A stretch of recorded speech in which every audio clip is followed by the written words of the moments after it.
Okay so कल हमने किया था कम्युनिकेशन ऑफ एक्सेप्टेंस। एक्सेप्टेंस से रिलेटेड प्रोविजन किए हैं, तो उसमें कोई डाउट है? लाइक एक्सेप्टेंस कैसे होनी चाहिए, एक्सप्रेस और इम्प्लाइड होनी चाहिए, और when communication of acceptance is not required, general offer में जरूरत नहीं होती है। ठीक है, because whosoever complying with the condition of offer, general offer की जो कंडीशन फुलफिल करेगा, देन इनका कम्युनिकेशन करने की जरूरत नहीं है। उसमें हमने काफी केस लॉस भी पढ़े, Carlill versus carbolic small ball वाला केस पढ़ा है। फिर हमने पढ़ा था कम्युनिकेशन बाय एक्सेप्टर हिमसेल्फ, जब कम्युनिकेशन खुद अपने आप से ही करता है। जिसमें हमने पावल वर्सेस ली का केस पढ़ा। पावल वर्सेस ली में देखा था कि कोई अनऑथराइज पर्सन अगर कम्युनिकेशन करता है तो वो कम्युनिकेशन नहीं मानी जाएगी। ठीक है, काफी सारे केस करे हैं। फ्लेच हाउस वर्सेस बेंडले का केस किया है, फेमस केस थे। और उसी के चलते हम आगे चलेंगे एक्सेप्टेंस बाय पोस्ट। यह एक्सेप्टेंस जो है हमारा सेक्शन 4 जो है कम्युनिकेशन व्हेन कंप्लीट, उससे संबंधित है, तो उसी को हम पढ़ते हैं आज।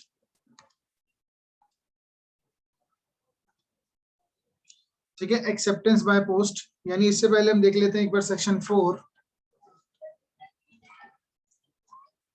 सेक्शन 4 अगर आप बात करेंगे, आई एम श्योर कि आप लोगों ने बेरेट तो पढ़ा ही होगा।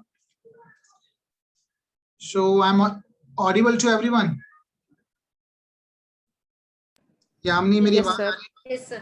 ओके, तो communication when complete, communication complete कब होता है, एक बार सेक्शन 4 देख लेते हैं, then we will proceed further कि कम्युनिकेशन ऑफ एक्सेप्टेंस कब कंप्लीट होगा।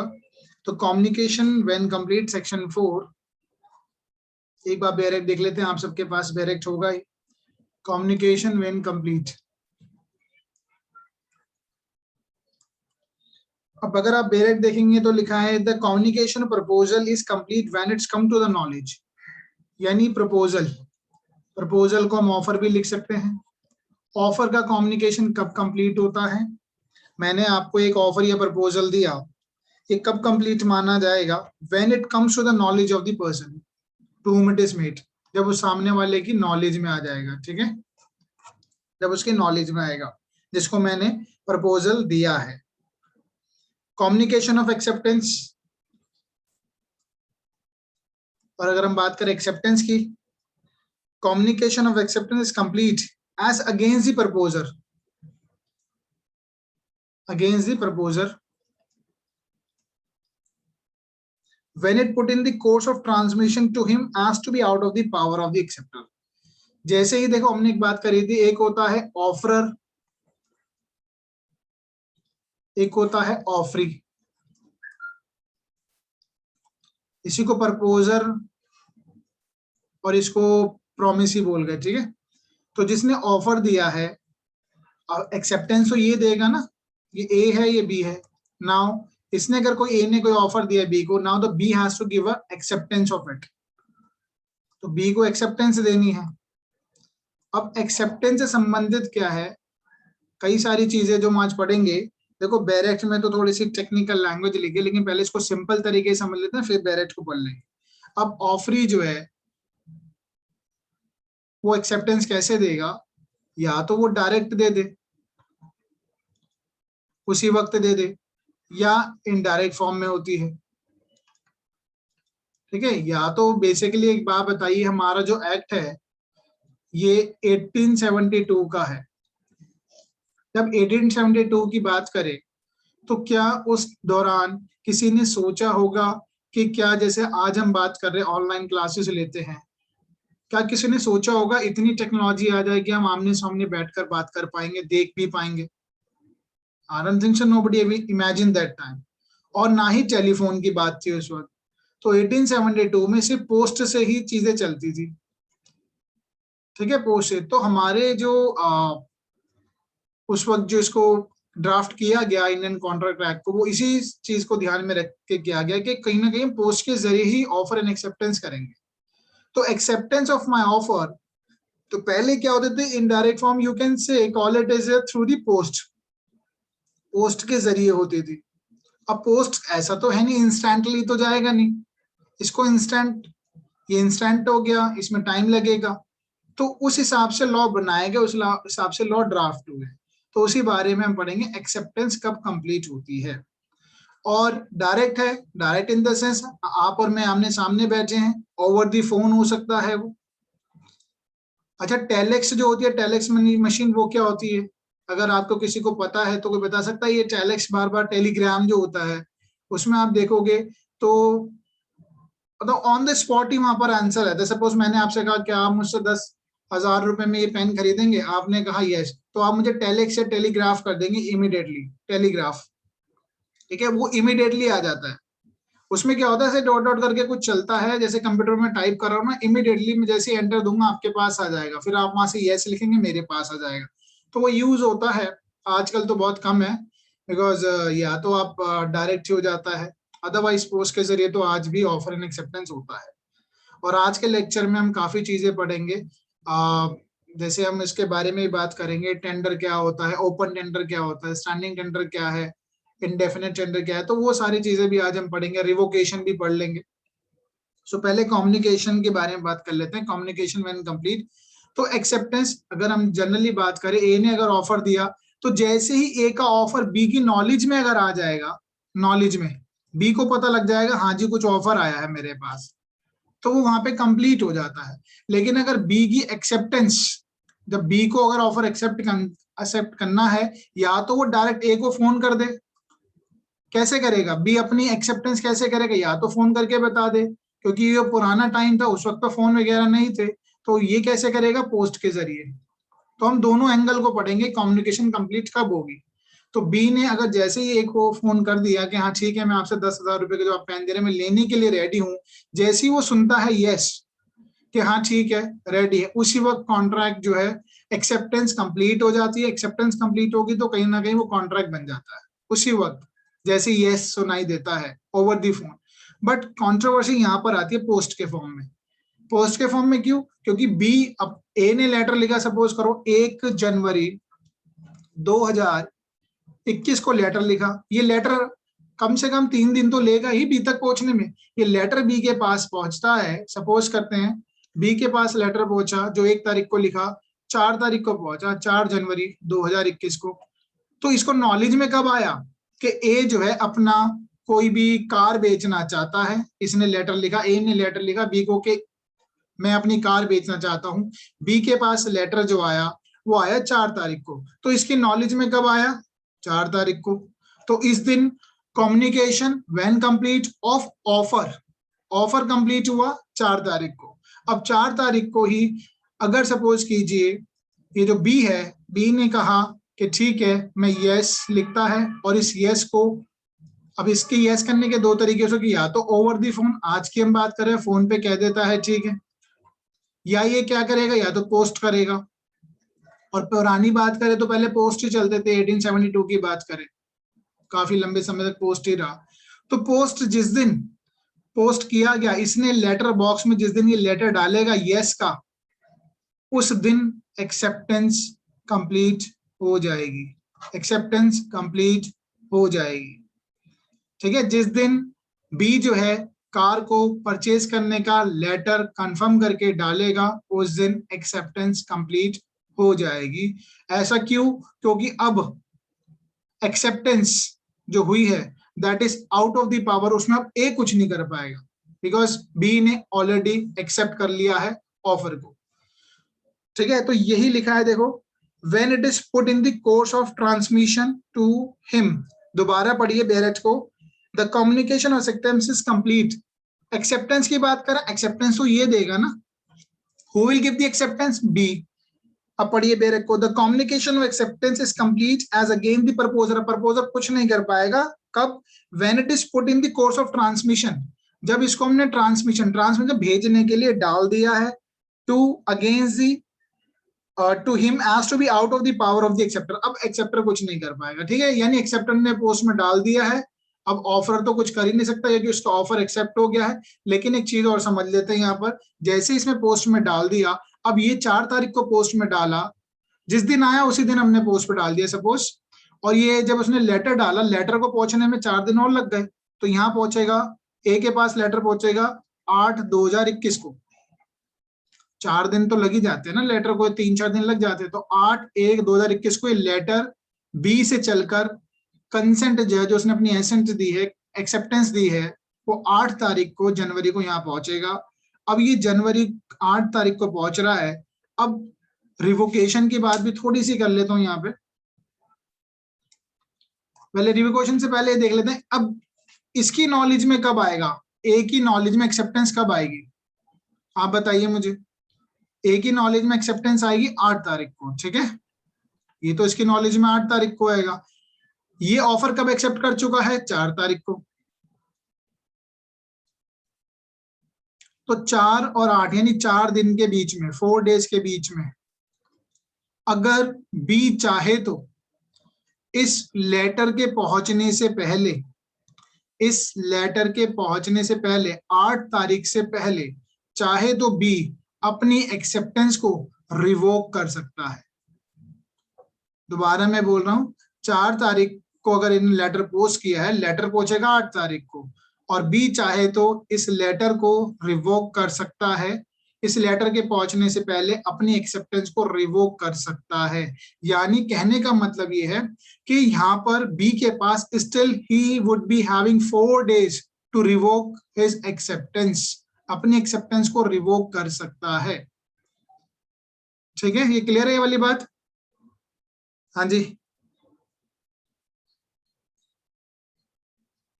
बताइए। Yes sir. आप लोग भी बताइए, सीमा, हर्षना, ये वाली बात अगर क्लियर है तभी हम आगे चलेंगे, क्योंकि फिर बहुत सारे टेक्निकलिटीज आने वाली है इसमें रिवोकेशन। क्योंकि 4 जो सेक्शन है ना इसका, इसमें से आप देखना 50%, मैं कहूंगा रिपीट, बार बार रिपीट होते हुए कई बार एमसीक्यू क्वेश्चन आता है, हमेशा आता है। 4 सेक्शन जो है बहुत इंपॉर्टेंट है, बच्चे गलतियां कर जाते हैं इसमें। इसमें सिर्फ आपको एक चीज और मैं बताता हूँ, जैसे अगर हम फोन पे होते हैं ना, तो उसी वक्त एक्सेप्टेंस हो जाती है, उसी वक्त। क्या आप मुझसे पेन खरीदेंगे, क्या आप मुझसे कार खरीदेंगे, आप कहते हो यस, खत्म हो जाता है, उसी वक्त कंप्लीट हो जाता है मेरा प्रपोजल, आपने एक्सेप्टेंस दिया, उसी वक्त कंप्लीट हो जाता है। बट प्रॉब्लम आती है पोस्ट वाले केस में, और पोस्ट से रिलेटेड कई सारे हम केस लॉस भी करेंगे इन टाइम को समझते हुए कि कब एक्सेप्टेंस हुई, क्या कॉन्ट्रैक्ट कंक्लूड हो गया था, नहीं हो गया था। 8 तारीख से पहले इस केस में, इस सिचुएशन में 8 तारीख से पहले जो बी है वो रिवोक कर सकता है अपना एक्सेप्टेंस को। एक बार बैरक देख लेते हैं, as against the acceptor when it's come to the knowledge of the proposer. अब अगर 8 तारीख को लेटर रिसीव हो गया एक्सेप्टेंस का, ध्यान से सुनना, 8 तारीख को लेटर रिसीव हो गया है, रिसीव हो चुका है, तो अब जो है, अब बी का मतलब कौन है, जिसने एक्सेप्ट किया, वो कुछ नहीं कर पाएगा, क्योंकि अब ये ए की नॉलेज में भी आ गया है, ए को लेटर रिसीव भी हो गया है।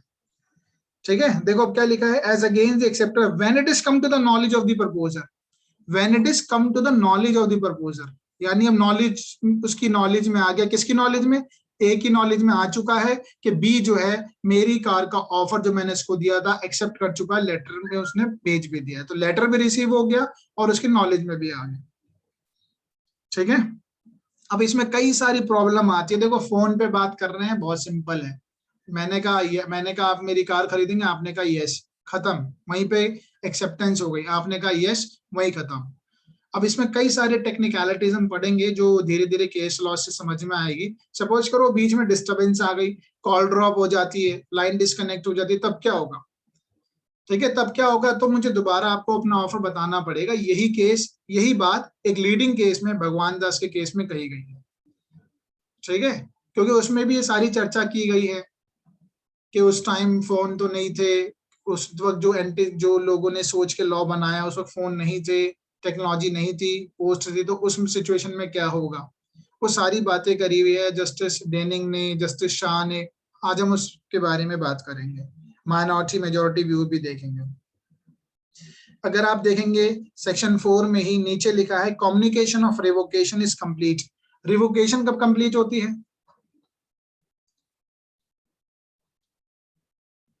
रिवोकेशन कब कंप्लीट होंगी? देखो इसमें 2 पैराज हैं, कम्युनिकेशन ऑफ एक्सेप्टेंस एंड, सबसे पहले तो कम्युनिकेशन ऑफ प्रपोजल है, सबसे पहले तो प्रपोजल आता है, उसके बाद एक्सेप्टेंस आएगा, तो पैरा 1, पैरा 2। और अगर आप नीचे चलेंगे, पैरा 2 के अंदर ही 2 पैरा है, ठीक है, हमने वो बात करी ली है। अब हम बात करते हैं जैसे रिवोकेशन। रिवोकेशन इज कंप्लीट कब होती है? Revocation is complete as against the person who makes it when it is put in the course of transmission to the person to whom it is made as to be out of the power of the person to who makes it. Revocation कब complete होगी? देखो ये जो offeror है ये भी इसकी knowledge में आने से पहले, ए ने जो ऑफर दिया है बी की, उस ऑफर की नॉलेज में आने से पहले जब मर्जी रिवोक कर दे। ठीक है, जब मर्जी रिवोक कर सकता है। ऐसे ही जो एक्सेप्टेंस है, एक्सेप्टेंस भी किसी भी टाइम रिवोक हो सकती है इसकी नॉलेज में आने से पहले। एक्सेप्टेंस भी रिवोक हो सकती है पोस्ट वाले। अब आप कहोगे सर देखो बेरेट जो बना है ना, बेरेट सिर्फ पोस्ट को ध्यान में रख के बना है। इंडियन लॉ जो बने 1872 में वो पोस्ट को ध्यान में रख के बना है। ठीक है, टेलीफोन की बात नहीं की गई है, लेकिन लीडिंग केस से हमें पता लगता है कि आजकल तो हम टेलीफोन पे ही सारे काम कर लेते हैं। तो अगर आप पढ़ेंगे as again the person to whom it is made when it is come to the knowledge. अभी हम और भी बातें करेंगे, डोंट वरी। जैसे हमने फोर्थ सेक्शन को भी पढ़ा है, पहले हम बात कर लेते हैं एक्सेप्टेंस बाय पोस्ट और acceptance bye telephone and other communication mode किस तरीके से होगी। ये इतनी सी बातें क्लियर है अभी? हाँ जी, yes sir. Okay, so let's proceed for acceptance by post. अब पहले पोस्ट को पढ़ते हैं, यही थोड़ा सा टेक्निकल रहता है, बाकी तो इतना कुछ इशू है नहीं। एक्सेप्टेंस बाय पोस्ट, पोस्ट के जरिए। अब क्वेश्चन यहां से आ जाता है, ठीक है, मेंस में भी आ जाता है। तो पोस्ट में हमने देखा जैसे ही एक्सेप्टेंस ए ने बी को ऑफर दिया, बी ने लेटर जो है वो जैसे ही पोस्ट में डाल देगा, लेटर लिख के रखा है वो एक्सेप्टेंस नहीं होती। ध्यान रखना, उसने लेटर लिख तो लिया लेकिन अपने ड्रॉर में रख रखा है, क्या एक्सेप्टेंस है? हाँ जी, नो, कोई एक्सेप्टेंस नहीं है वो। क्यों? क्योंकि अपने पास ही रखी ना, अपने आप को ही तो कम्युनिकेट कर रहा है वो। कम्युनिकेट कब होगा? जब ये लेटर पोस्ट में डाल दिया जाएगा। दैट मीन्स अगर आप बेरेट की लैंग्वेज को देखेंगे, put in the course of transmission, यानी उसने भेजने के लिए पोस्ट में डाल दिया है, देन इट मीन्स कि हाँ कम्युनिकेशन जो है, एक्सेप्टेंस एक्सेप्ट हो चुकी है और वो वहीं पे कंप्लीट हो गई है। ठीक है, अब इसमें क्या होता है, यहाँ मिजरेबल कंडीशन किसकी है? ए की थोड़ी मिजरेबल कंडीशन है। देखो यहां पर तो इसको उसी वक्त इसने ऑफर दिया बी को, बी ने एक्सेप्ट करके लेटर डाल दिया पोस्ट में, ए कुछ नहीं कर सकता। A can't do anything, A can not revoke it. But B के पास कितना टाइम है? मैंने आपको बताया, एक यहाँ पे 1 तारीख को इसने ऑफर दिया, इसके पास पहुंचा 4 तारीख को लेटर, इसने 5 तारीख को सपोज करो पोस्ट कर दिया, ये लेटर यहाँ पहुंचेगा 8/1/2021 को। बी के पास रिवोकेशन का टाइम कितना है? एक्सेप्टेंस को जो इसने एक्सेप्ट कर लिया है रिवोक कर सकता है, still would be having 3 days। Sir अगर लेटर 4 तारीख को पहुंच गया, इसका मतलब उसकी नॉलेज में आ गया, बी की नॉलेज में हाँ जी, प्रपोजल, लेकिन उसने अभी तक एक्सेप्टेंस का लेटर नहीं डाला, तो उससे पहले अगर वो रिवोक कर दे अपना प्रपोजल तो? ये ए रिवोक कर दे, हाँ, हाँ तो इसके एक्सेप्टेंस से पहले कर देगा, उसने एक्सेप्ट थोड़ी ना करा है। लेकिन अगर लेटर डाल दिया तब कुछ नहीं कर पाएगा, एक लेटर डालने से पहले कर दे। अब लेटर अगर 5 तारीख को डल चुका है ना बॉक्स में, तो ए कुछ नहीं कर सकता, रिवोक कर सकता है ए बिल्कुल। ये भी सिचुएशन है कि वो लेटर जो है उसने एक्सेप्टेंस दी नहीं, एक्सेप्टेंस देने से पहले रिवोक कर दे। बी के एक्सेप्टेंस देने से पहले रिवोक कर सकता है बिल्कुल। ठीक है, तो 2 चीजें हमें पढ़नी है, इसी से डिसाइडेड हम केस पढ़ेंगे। एक केस कर लेते हैं, देखो 3-4 केस करेंगे क्लियर हो जाएगा। ओके, सबसे पहले हम कर रहे हैं पोस्ट की बात, एक्सेप्टेंस बाय पोस्ट। केस का नाम है, आगे चलते हैं, केस का नाम लिखते हैं एडम्स वर्सेस लिंडसेल।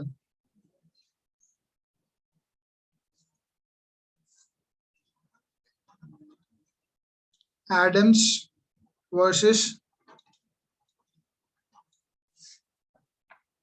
लिंटसेल, ये केस है आपका 1818 का। ध्यान से देखना डेट्स को आप, तभी समझ में आएगा। एक 2 सितंबर की बात है। 2 सितंबर को डिफेंडेंट ने लेटर भेजा offering to sell goods to plaintiff. Offer कितने तारीख को भेजा? 2 तारीख को। अपने गुड्स बेचना चाहता है ये, ठीक है, प्लेंटिफ को। ऑफर आया यहां से डिफेंडेंट की साइड से, डिफेंडेंट है, ठीक है। और लेटर जो था उसमें ये लिखा था receiving your answer in the course of post, और आपका आंसर मुझे पोस्ट में चाहिए। और लेटर जो पहुंचा, ये 2 तारीख का लेटर जो था, डिफेंडेंट का लेटर पहुंचता है 5 तारीख को, 5 सितंबर को पहुंचता है। ऑन द सेम डे, उसी दिन, ये जो 5 तारीख को लेटर पहुंचा है, प्लेंटिफ अपना लेटर कर देता है एक्सेप्टेंस का। यहां इसने एक्सेप्टेंस कर दिया, ठीक है, और इसको पोस्ट भी कर दिया, पोस्ट भी कर दिया। और जो कि पहुंचता है इसके बाद डिफेंडेंट के पास लेटर पहुंचता है 9 तारीख को, 9 सितंबर को, ठीक है।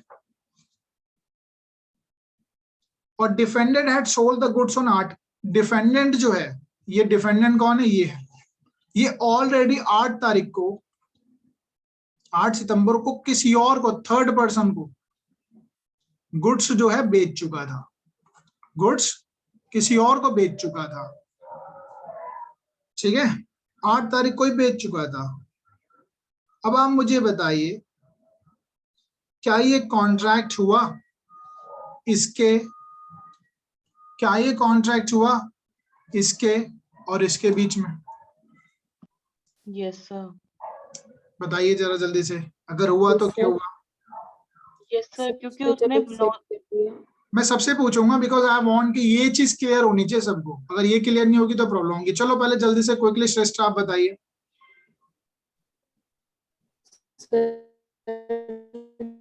श्रेष्ठ, ये वॉइस इज नॉट ऑडिबल। चलो कोई नहीं, पूर्णिमा जल्दी क्विकली। ऑफर को एक्सेप्ट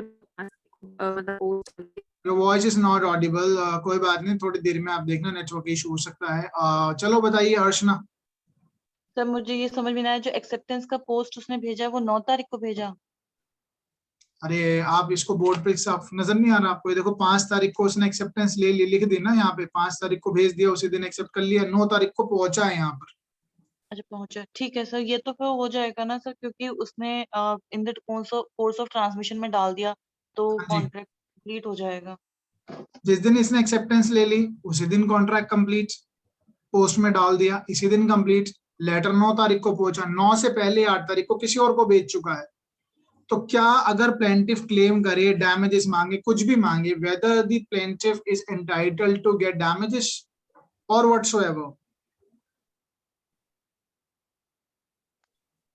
तो कोर्ट ने कहा, लिख लीजिए, इसमें बड़ा लीडिंग केस है, कोर्ट ने ये कहा कि कंप्लीट जो कॉन्ट्रैक्ट है arises on the date when the letter of acceptance is posted. Letter of acceptance is posted, जिस दिन उसने लेटर डाला, लेटर किस दिन डाला?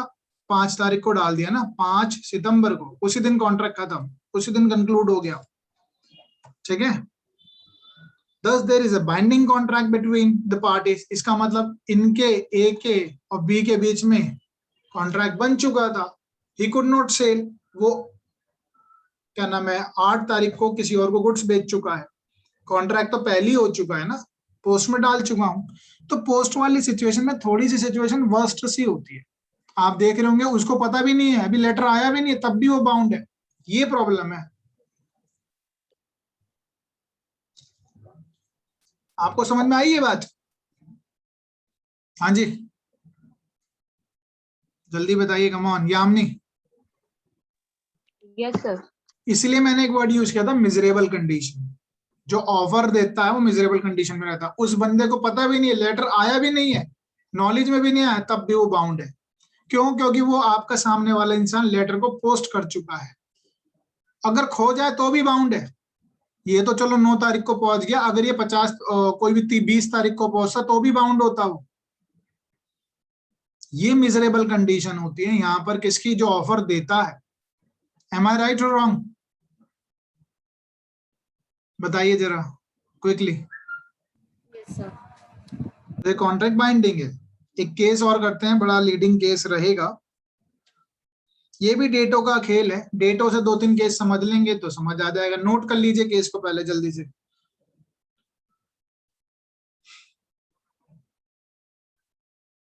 लिखा?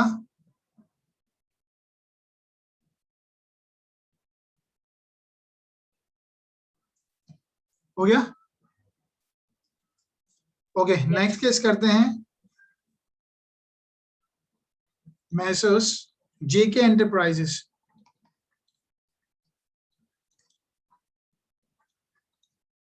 Versus state of MP.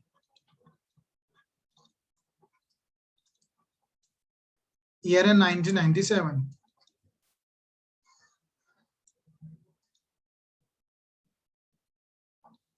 Okay, इस केस को समझिए। देखो, हम कॉन्ट्रैक्ट टेंडर्स की भी बात करेंगे, टेंडर को बहुत डिटेल में समझाऊंगा क्योंकि मुझे लगता है अगर एक अच्छा क्वेश्चन बनाया जा सकता है टेंडर से रिलेटेड मेंस का, और आने भी चाहिए। एक टेंडर इशू हुआ for the purchase of tendu leaves. Tendu leaves और डेट का खेल है इसमें सारा, डेट से ही समझेंगे। Was submitted by the petitioner on. अब इसमें रेस्पोंडेंट जो है, टेंडर ओपन होता है टेंडू लीव का, क्या तारीख क्या थी, 11/1/93 की। और जो रेस्पोंडेंट है sent a letter of acceptance of tender. Letter of acceptance, ये लेटर डाला बाय रजिस्टर्ड पोस्ट, पोस्ट के जरिए होगा, ठीक है, हम पोस्ट की ही बात कर रहे हैं। पिटिशनर को 12/2/93 को लेटर डाला। डेट को ध्यान रखना, 11 को टेंडर इनवाइट हुआ। देखो, टेंडर के बारे में थोड़ा सा बता दो तो नहीं तो आपको समझ में नहीं आएगा शायद। जब हम टेंडर्स की बात करते हैं, टेंडर्स क्या होते हैं, एक इनविटेशन टू ऑफर होता है, ठीक है। पहले ये चीज समझ लेना, केस तो हम समझ लेंगे, पहले आपको टेंडर के बारे में पता होना चाहिए। आपने देखा होगा, हमने टेंडर निकाला, डीएमआरसी ने टेंडर निकाला कि भैया हमें मेट्रो का काम करना है, और मेट्रो का जब काम होगा, Delhi metro corporation whatever it is, कि हमें मेट्रो का काम करना है, तो हमें आने वाले 1 साल तक हमें गुड्स की सप्लाई चाहिए होगी, गुड्स चाहिए होंगे। क्या क्या चाहिए होंगे, सपोज करो आयरन बार चाहिए, आयरन बार चाहिए होंगे, ठीक है। सरिया समझ लो, सरिया चाहिए होगा हमें, कंस्ट्रक्शन का काम होगा, तो हम इस चीज का टेंडर निकाल रहे हैं, आप अपनी कोटेशन दीजिए। तो it is a invitation to offer के डीएमआरसी ने टेंडर निकाला है कि हमें आयरन बार चाहिए होंगे आने वाले 1 साल तक, जब तक हमारा मेट्रो को काम ना हो जाए, तो उसके लिए टेंडर निकाले जाते।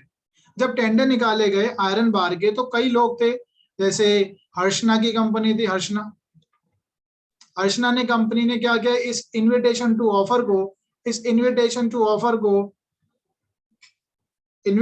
ऑफर को सुना, समझा, और इन्होंने अपना एक ऑफर दिया कि ठीक है, हम आपको सरिया प्रोवाइड कराएंगे, लोहे का सरिया प्रोवाइड कराएंगे। कितना, सपोज कीजिए इन्होंने जो भी अमाउंट कहा कि उस पर सहमत हो गए कि ठीक है, हम आपको ये सरिया, ये ऑफर आपने दिया कि इस क्वालिटी का सरिया होगा, इस प्राइस पे हम देंगे। अब ये आपका टेंडर जो है, हर्षना का ऑफर यहाँ से आया है, ये इनविटेशन टू ऑफर था डीएमआरसी का, हर्षना ने अपना ऑफर दिया, हर्षना एंड कंपनी ने, उसने ऑफर दिया, तो दैट वाज अ ऑफर। अब इस ऑफर को सपोज करो आपके बीच में एक्सेप्टेंस हो गया इस ऑफर को लेकर, टेंडर को लेकर, ठीक है, हर्षना को टेंडर अलॉट हो गए। अब टेंडर के सीन में क्या होगा, जैसे ही अब डीएमआरसी ऐसा करेगी, एक बात बताओ, सरिया के हर दिन चाहिए होता है, हर दिन सरिया चाहिए? अरे सरिया को जब हम पिलर डालते हैं तो टाइम भी लगता है। तो ये जो जनरली कॉन्ट्रैक्ट के होते हैं, इस तरीके टेंडर के 2 तरीके के होते हैं। 2 तरीके कैसे होते हैं, एक तो होता है डेफिनिट, एक होता है स्टैंडिंग। देखो, थोड़ा सा मैं अलग चला गया हूं, लेकिन टेंडर समझाऊंगा तभी ये समझ में आएंगे। वैसे तो इसमें केस में इतना ज्यादा टेक्निकलिटी नहीं थी, लेकिन फिर भी एक होता है स्टैंडिंग और कंटिन्यूइंग और ओपन टेंडर्स होते हैं। यानी अब इस केस में डीएमआरसी और हर्षना के बीच में हर्षना का टेंडर कोटेशन को देख के ये बात हो गई कि अब हमें जो गुड्स की सप्लाई करेगी वो हर्षना की कंपनी ही करेगी। ठीक है, ये बात तो तय हो गई।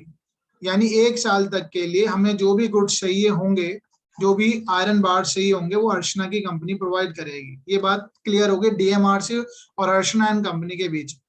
लेकिन इसमें भी एक डेफिनेट होती है, एक होता है स्टैंडिंग और कंटिन्यूइंग ऑफर। अब मैंने आपको बताया भाई डीएमआरसी को हर दिन सरिये की जरूरत नहीं पड़ती, लेकिन डीएमआरसी क्या करेगी कि आज मेरे को 10 तारीख को 10 टन ऑफ आयरन बार चाहिए होंगे। उसने कहा 10 जनवरी को हर्षना की कंपनी को ऑफर दिया दोबारा कि हाँ ठीक है, हमें इतनी तारीख को इतने चाहिए होंगे। हर्षना ने कहा ठीक है, एक्सेप्ट हो गया, तो she is bound to supply it. और ये जो टेंडर होता है व्हेन, जब डिमांड होगी तब वहां से एक नया ऑफर आता है कि 1 साल तक की तो बात है, लेकिन जब ये डीएमआर से डिमांड करेगी यानी ऑफर देगी, उसको एक्सेप्टेंस आप करेंगे, then you will have to supply it. But एक होता है डेफिनेट। डेफिनेट क्या होता है कि भाई आपको हर दिन मुझे 10 सरिये भेजने हैं। डेफिनेट है 10 दिन सरिये, 10 सरिये भेजने हर दिन, यानी महीने में आपके हो गए 300 सरिये आपको भेजने। That is a definite, everything is clear कि हर दिन के हिसाब से आपको भेजना है। बट ये होता है व्हेन डिमांडेड, जब जब डिमांड की जाएगी तब तब आपको भेजना पड़ेगा। तो नाउ क्वेश्चन इज, यहाँ पे क्वेश्चन और अराइज होता है, क्या इनके डीएमआरसी के ऑर्डर देने से पहले, बिफोर ऑर्डर देने से पहले क्या हर्षना विड्रॉ कर सकती है अपना tender? Can Harshna withdraw his tender, चाहे 1 साल के लिए हो? Can she withdraw? Yes, sir. Sir, I think yes. लेकिन 1 साल का था ना कॉन्ट्रैक्ट, कॉन्ट्रैक्ट तो 1 साल का था। लेकिन क्या हर्षना जो है, सपोज करो कॉन्ट्रैक्ट जो है वो 1 जनवरी 2021 से 31 दिसंबर 2021 तक का कॉन्ट्रैक्ट है कि हमें जब जब सप्लाई चाहिए होगी तो हर्षना की कंपनी मुझे सरिये प्रोवाइड करेगी, लेकिन जब हम मांगेंगे तब प्रोवाइड करेगी।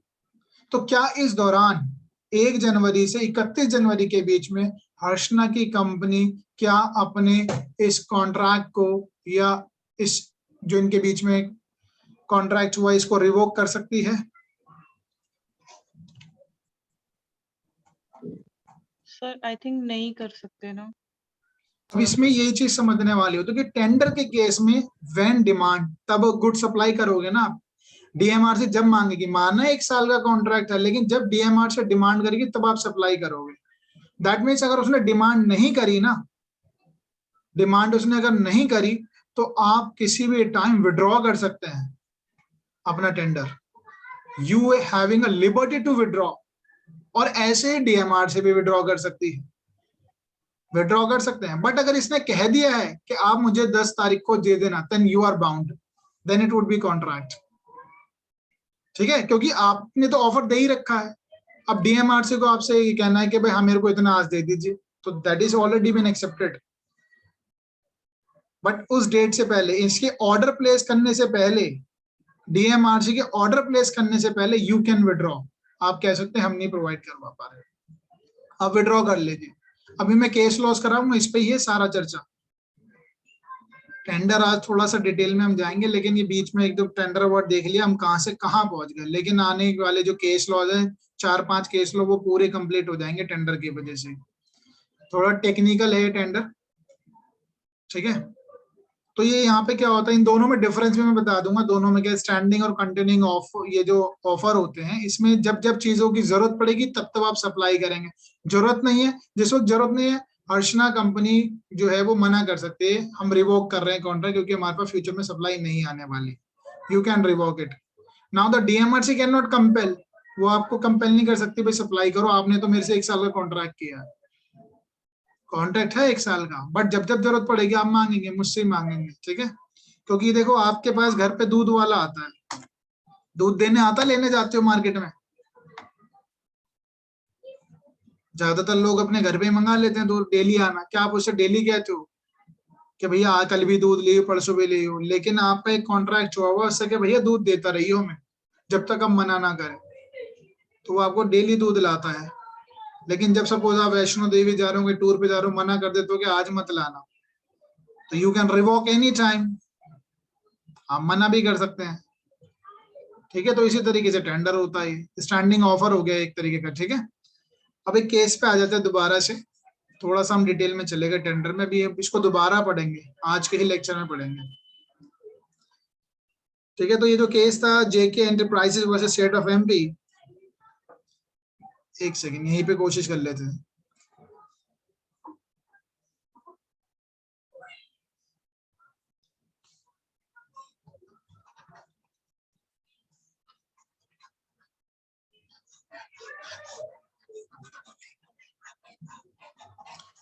ठीक है, इतना स्पेस काफी रहेगा इसके लिए, देखते हैं।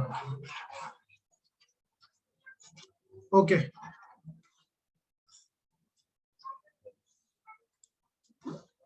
ओके, सो जो टेंडर था टेंडुलीव्स का, वो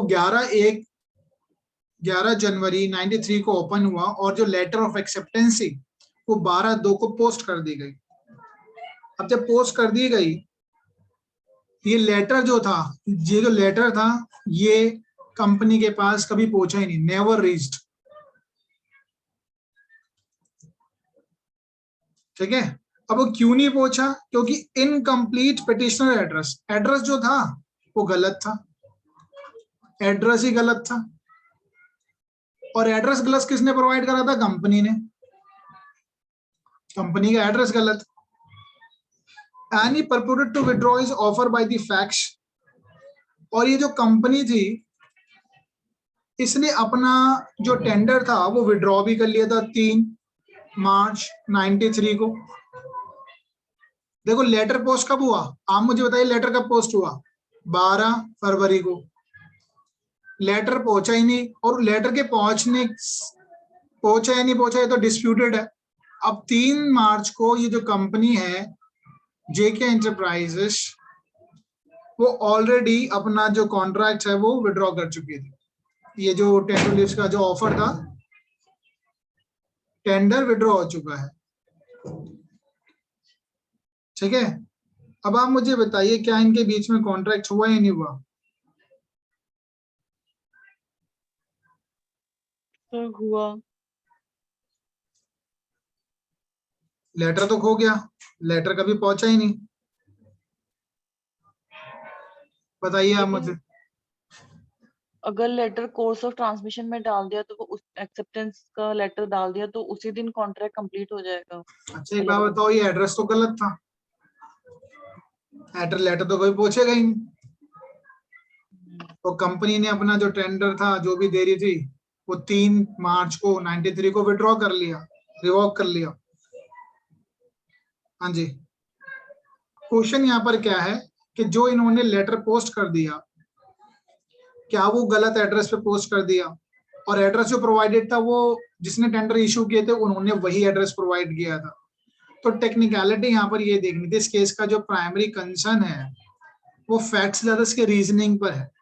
इसकी रीजनिंग में ये कहा गया अल्टीमेटली कि जिस दिन उसने पोस्ट करा है, अगर ये लेटर का जो एड्रेस है ये करेक्टली आपने पोस्ट किया है correctly, then the company is bound. ठीक है, अगर दोबारा सुनिए, अगर लेटर पे जो आपने एड्रेस लिखा है वो करेक्टली अगर मेंशन किया गया है, it is correctly mentioned, then the company is bound even though the letter has been lost somewhere, चाहे वो खो जाए, बिकॉज यू हैव डन, ये तो उसकी गलती है, उन्हें अगर प्रॉपरली एड्रेस नहीं मेंशन किया है तो। अगर हाँ इनकी गलती है तो डेफिनेटली कोई ऐसा तो करेगा नहीं तो हर बंदा किसी और के घर पे लेटर भेज देगा, कह देगा मैंने एक्सेप्टेंस ले ली थी। लेटर जो है प्रॉपरली एड्रेसली पोस्टेड होना चाहिए, इसी दिन यहाँ पर कॉन्ट्रैक्ट बन गया था। तो इस केस में ही निकल के आया कि भाई इन दोनों के बीच में ऑलरेडी कॉन्ट्रैक्ट एग्जीक्यूट हो, कॉन्ट्रैक्ट बन चुका था 12/2 को, द मोमेंट करेक्ट एड्रेस पे लेटर पोस्ट हो गया। चाहे कंपनी ने 3 मार्च 93 को रिवोक किया, अब 3 मार्च 93 को रिवोक किया, इसने एक्सेप्टेंस फरवरी में ले ली, तो फरवरी में ऑलरेडी कॉन्ट्रैक्ट कंक्लूड हो चुका था। Now he has to perform it. ठीक है, अब वो फैक्ट्स की बात है कि भाई लेटर ऑफर कब हुआ, ये नहीं हुआ। हमारा कंट्रोवर्सी सिर्फ इस चीज को लेके कि 12 तारीख को जो पोस्ट हो गया तो उस दिन एक्सेप्टेड है। अच्छा लेटर गलत एड्रेस पे भी गया हो, क्यों गलत एड्रेस तो कंपनी ने प्रोवाइड करा, तो कंपनी इज बाउंड। बताओ क्लियर है? तो एक और केस कर लेते हैं। आप इसके रीजनिंग को समझिए। लेटर ऑफ एक्सेप्टेंस जिस दिन पोस्ट हुआ, if it is correctly addressed, और अगर जो letter address provided by the company ने अगर प्रोवाइड किया, आपने उस लेटर पे देखा, ऑफ कोर्स ही बात है आप जो चीज लिख रहे हैं कंपनी ने कुछ दिया होगा ना कि यहाँ पर मेरे को लेटर चाहिए, वहां पर आपने पोस्ट कर दिया, दैट मीन्स कंपनी अब बाउंड है। भाई इतना सा केस है। ठीक है, करेक्टली एड्रेस है तो कहीं ना कहीं कंपनी बाउंड। आपने अपनी तरफ से सही चीज कर दी ना, अब कंपनी ने गलत एड्रेस पढ़ दो तो वाई यू विल, आपको उससे क्या लेना देना, कंपनी सफर करेगी फिर। क्लियर है? Yes sir, yes sir. Construction limited versus Bharat hydro power.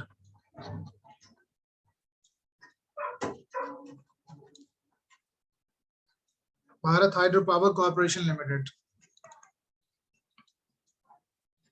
1996। Now in this case, इसमें भी ये भी पोस्ट का है कि दोनों पार्टी जो थी कॉन्ट्रैक्ट, ये ए और बी जो है, whatever the name of the company, बार बार लेंगे तो ए और बी लिख लेते हैं। ये भी इन्होंने पोस्ट के जरिए कॉन्ट्रैक्ट किया।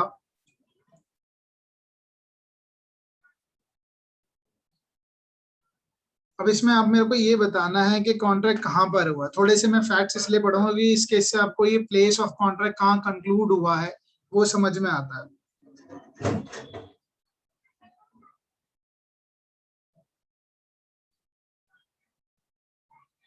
ओके, तो कॉन्ट्रैक्ट जो है वो वहां कंप्लीट हुआ माना जाता है जहां पे ऑफर रिसीव्ड हुआ, ऑफर रिसीव्ड हुआ है, एंड एक्सेप्टेंस जहां पे पोस्टेड हुई है, एक्सेप्टेंस जहां पे पोस्टेड हुई है।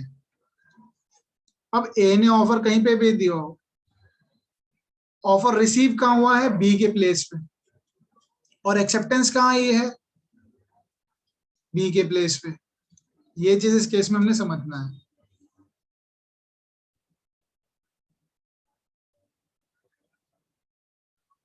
इसके फैक्ट्स बताता हूं मैं। ओके, इस केस में letter of acceptance of tender was posted by the offer in Calcutta. Calcutta से लेटर ऑफ एक्सेप्टेंस पोस्ट हुआ है। ठीक है, यहां पर इस लेटर ऑफ एक्सेप्टेंस को पोस्ट किया गया है, और ये डिलीवर कहाँ किया गया, लेटर दिल्ली भेजा गया है। मतलब एक्सेप्ट तो किया गया कलकत्ता में और भेजा गया है दिल्ली। रिसीव्ड कहाँ हुआ, यानी रिसीव दिल्ली में हुआ, यानी ये ऑफरर रहा होगा, ये ऑफरी होगा जिसने एक्सेप्ट किया है।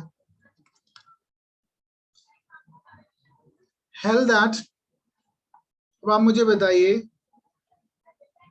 अगर कोई डिस्प्यूट राइज होता है for breach of a contract, तो कॉन्ट्रैक्ट कहाँ कंक्लूड माना जाता है? इस केस में कॉन्ट्रैक्ट कहाँ माना जाएगा कंक्लूड हुआ? Calcutta. Why it is Calcutta? So because the contract completed at the place where the acceptance was put in into the course of transmission, and that is Calcutta. अब ये देखो, यहाँ से तो सिर्फ ऑफर चला था ना दिल्ली से, सपोज दिल्ली से तो ऑफर था, तब तक तो दो पार्टीज के बीच में कॉन्ट्रैक्ट राइज ही नहीं हुआ। कॉन्ट्रैक्ट कहाँ कंक्लूड हुआ है ना, वो मैटर करता है।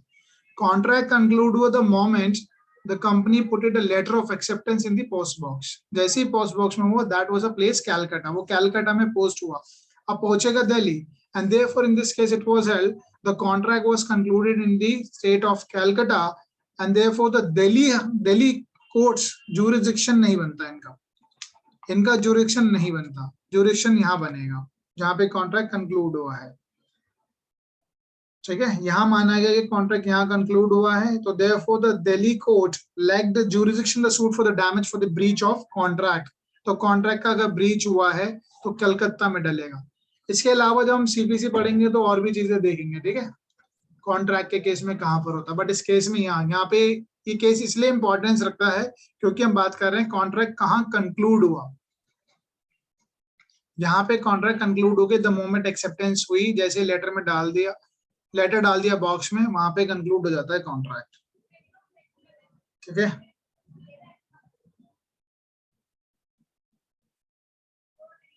हाँ जी। अब थोड़ा सा एक बार डिफरेंस देख लेते हैं इंग्लिश और इंग्लैंड लॉ में, इंडिया के लॉज और इंग्लैंड के लॉज में, दोनों में पोस्ट को लेके क्या डिफरेंस है।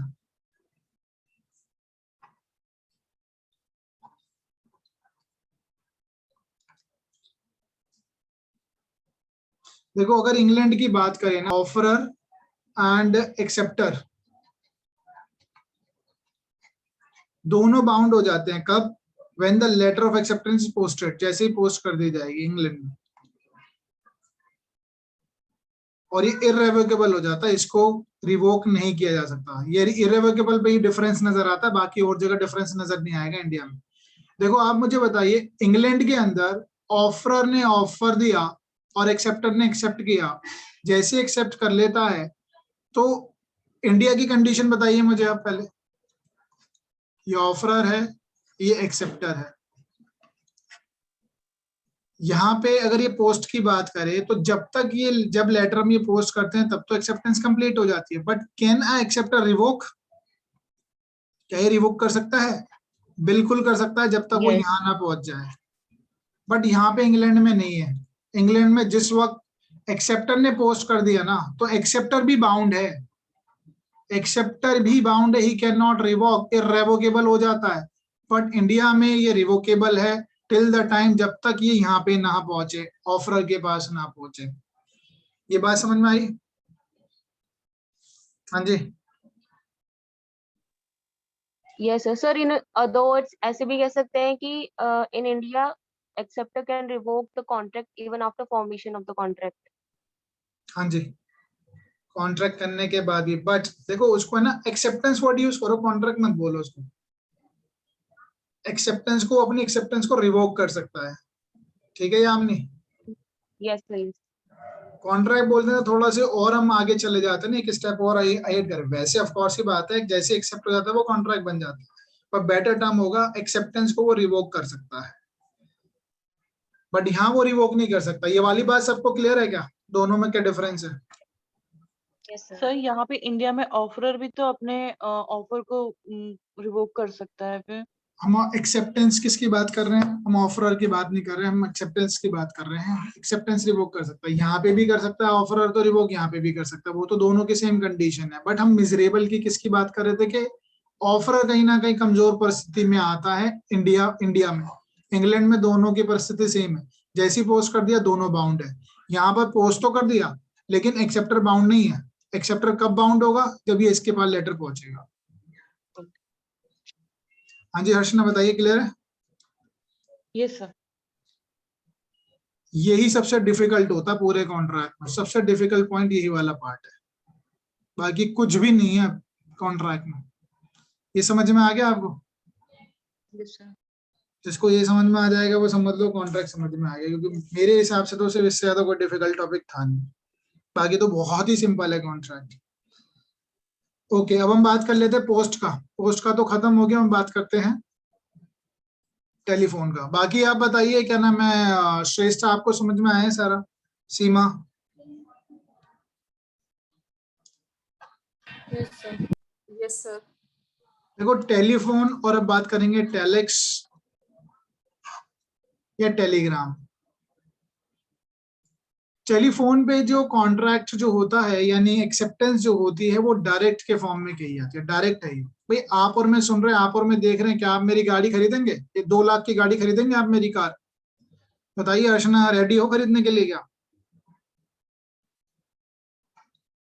हाँ जी। Yes sir. कॉन्ट्रैक्ट खत्म, 2 पैसे, 2 लाख रुपए दीजिए, कब देंगे? बताइए। अरे स्पेलिंग क्या लिख दी, इंस्टैंटेनियसली, इंस्टैंटेनियस। उसी वक्त आप और मैंने कॉन्ट्रैक्ट कर लिया, हो गया हमारा, आपने कहा यस, अभी तो मेरे पास विटनेस भी है, ठीक है, 2 लाख रुपए दे देना, गाड़ी ले लेना, तो ये हमारा कंक्लूड वहीं पे हो जाता है, कॉन्ट्रैक्ट उसी वक्त बन गया, ठीक है। तो ये होता है टेलीफोन पे, टेलेक्स डायरेक्ट है, सेक्शन 4 में यही बात की गई है। तो बट हाँ एक चीज ध्यान रखना, सेक्शन 4 जो है कहीं ना कहीं वो डायरेक्टली इस बारे में बात करता ही नहीं है, टेलीफोन और टेलेक्स के बारे में बात करता ही नहीं है। Section 4 of Indian evidence, Indian contract act dealing with the post only, post से संबंधित ही बनाया गया, क्योंकि हमने कभी सोचा ही नहीं था कि ऐसी टेक्नोलॉजी आएगी भी फ्यूचर में, और ये हम आमने सामने हैं तो भी इंस्टेंट हो गया। टेलीफोन पे टेलेक्स यानी टेलीग्राम भी इंस्टेंट ही आता है, जैसे फैक्स आता ना, हैंड टू हैंड आ जाता है, फैक्स भी हैंड टू हैंड आता नहीं आता है। हाँ जी, Yes, sir. जैसे ही, हाँ बिल्कुल, वहां पर भी आता है, उसी वक्त खत्म हो जाता है कॉन्ट्रैक्ट। और टेलीफोन की बात करें, जैसे ही ऑफरर ने यस सुनता है, यस सुना, हियर कॉन्ट्रैक्ट इज कंक्लूडेड, वहीं पे खत्म हो जाता है, एक्सेप्टेंस हो गई, कॉन्ट्रैक्ट कंक्लूड। अब एक केस कर लेते हैं, बड़ा लीडिंग केस रहेगा, Bhagwan Das ji Kedia versus Girdhari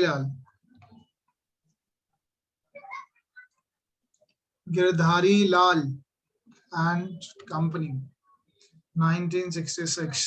leading case है, सिंपल सा केस है। इसमें डिस्कस किया गया है कि प्लेंटिफ ने एक ऑफर दिया, प्लेंटिफ ने ऑफर दिया फोन पे, ठीक है, फोन पे ऑफर दिया, कहां से, ये अहमदाबाद है,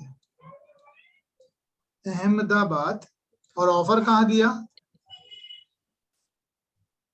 ये एक जगह का नाम है, अब ये देख लेना कौन से स्टेट के अंदर आती है, खामगांव, ठीक है, खामगांव में ऑफर दिया टू परचेज सर्टेन गुड्स, कुछ गुड्स को खरीदने के लिए। प्लांटिफ ने ऑफर दिया अहमदाबाद से, ठीक है, अहमदाबाद से ऑफर दिया खामगांव के कुछ गुड्स को खरीदने के लिए,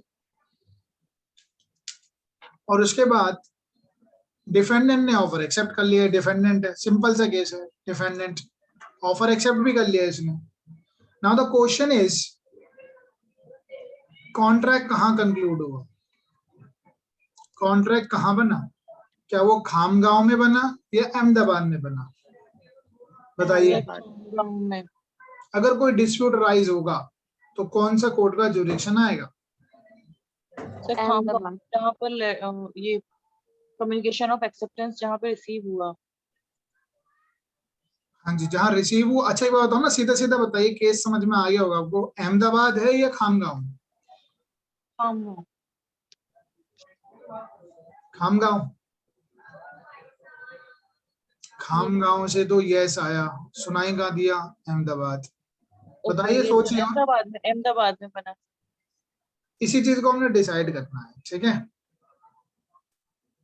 अब इसमें कई सारी चीजें हैं, वो बहुत इंपॉर्टेंट है, इसमें किस केस को फॉलो किया गया ये बहुत इंपॉर्टेंट है, वो हम कर लेते हैं।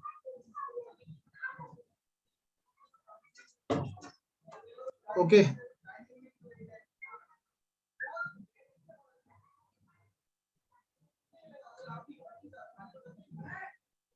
ओके, तो बेसिकली इसका आंसर तो देखो यही है, आप सबों ने बताया ही है। वैसे थोड़ा सा मुझे नहीं पता क्यों कंफ्यूजन था, जब हम फोन पे बात कर रहे हैं, फोन यहाँ से गया है ना, अहमदाबाद से फोन गया है खामगांव से यस तो आई, लेकिन सुनाई कहाँ दी, वो सुनाई यहाँ देनी चाहिए ना, इसका आंसर यहाँ आना चाहिए ना, तो अहमदाबाद में कंक्लूड माना गया इस केस में, ठीक है, कि यहाँ वो कंक्लूड हुआ। अगर पोस्ट की बात आती तो पोस्ट में तो यहाँ होता ना, अगर ये लेटर डालता तो यहाँ होती, यहीं पे कंक्लूड हो जाता। बट इन सिचुएशन में डायरेक्ट वाले में जहां पर यस सुनाई देती है, क्योंकि अल्टीमेटली इस बंदे को पता लगना चाहिए ना कि मेरा ऑफर एक्सेप्ट हो चुका है। Are you getting my point? हाँ जी, प्लेंटिफ को पता लगना चाहिए ना कि हाँ मेरा ऑफर उसने एक्सेप्ट कर लिया, मुझे यस सुनाई देनी चाहिए, उसको यस सुनाई दे रही है, उससे क्या मतलब। Is that clear? So it was held that the contract was made at Ahmedabad, where the acceptance was communicated. Where the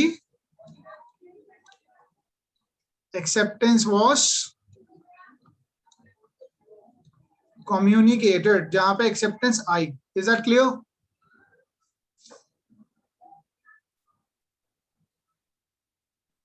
ठीक है, यानी कहने का मतलब है जहां पे ऑफरर को सुनाई दिया, where the offerer hears the acceptance at his end rather than the acceptance speaks the word. जहां पे वर्ड्स बोलेंगे वहां नहीं, जहां उसको सुनाई दी ऑफरर को. Is that clear? बताइए जल्दी से. और ये पोस्ट की तरह नहीं है, पोस्ट में तो वही हो जाती खाम गांव में जिस दिन पोस्ट हो उसी दिन एक्सेप्टेंस मान ली जाती है, बट यहाँ पर होगी जहां पर इसका आंसर यस में सुनाई दिया. ऐसा क्यों? क्योंकि जब हमने एक इसमें लीडिंग केस को फॉलो किया गया था, केस का नाम था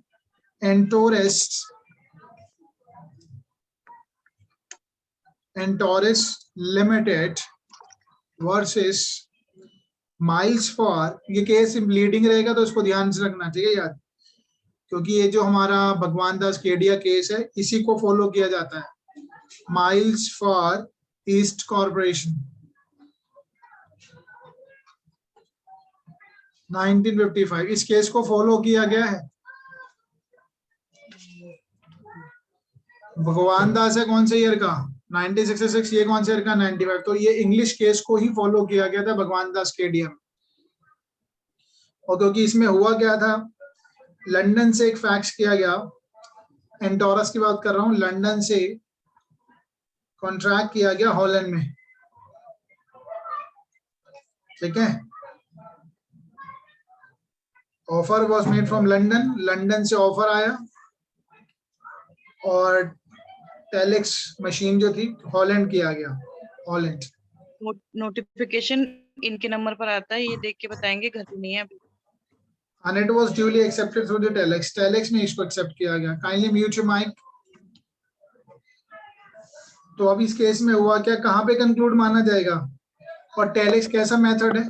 टेलेक्स कैसा मेथड है? इंस्टेंट है या इस टाइम कंज्यूमिंग है? टेलेक्स जो इंस्टेंट है. जब इंस्टेंट है तो यहाँ से ऑफर आया है, यहाँ पर ही एक्सेप्टेंस देगा, इस एक्सेप्टेंस को यहाँ पे भी तो पहुंचना पड़ेगा. Is that clear? तो जहां पर टेलेक्स पहुंचा है वहां पर कंक्लूड माना जाएगा, यानी लंदन में माना जाएगा इसको. इसी को फॉलो किया है इंडियन कोर्ट्स ने.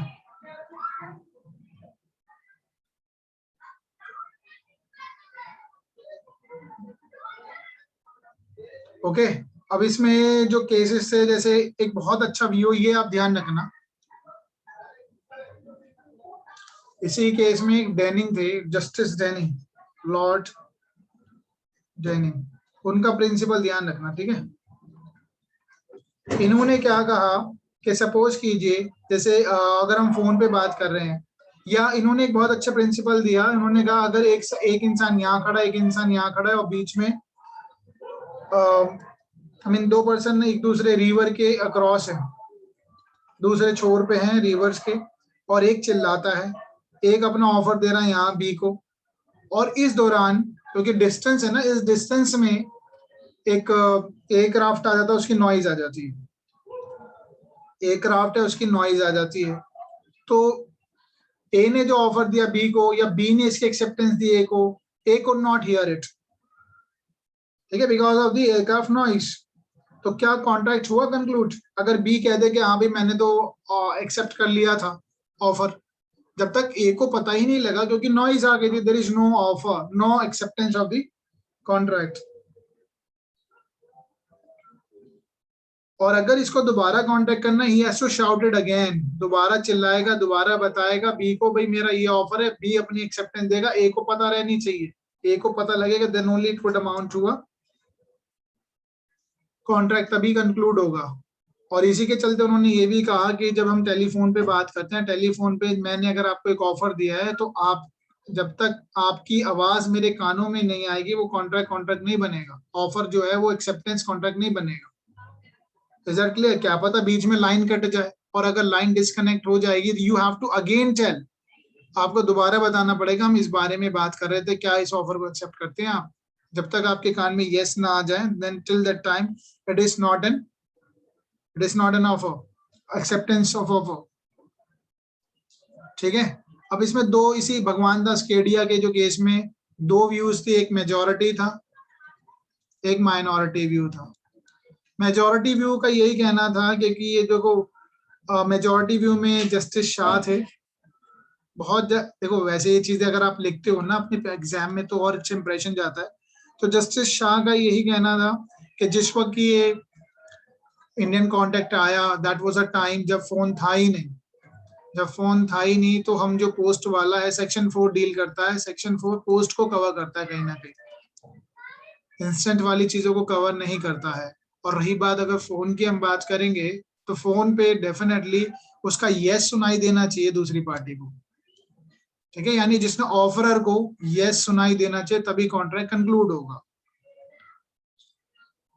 ठीक है, तो जस्टिस शाह का व्यू थोड़ा इंपॉर्टेंस रखता है यहाँ पर। और माइनॉरिटी में व्यू किसका था? जस्टिस हिदायतुल्लाह। जस्टिस हिदायतुल्लाह, हिदायतुल्लाह जी कौन है बताएंगे थोड़ा इनके बारे में? जो ये हाँ जी, vice president of India. President sir ये पहले से president चीफ रहते जस्टिस ऑफ इंडिया जो हैं प्रेसिडेंट बने, एक्टिंग और ये 60 फर्स्ट मुस्लिम जज भी थे जो चीफ जस्टिस ऑफ इंडिया बने। ठीक है, एमपी। सर ये हिदायतुल्लाह ने सर ये माइनॉरिटी व्यू में थे। हाँ जी, ये माइनॉरिटी व्यू में थे।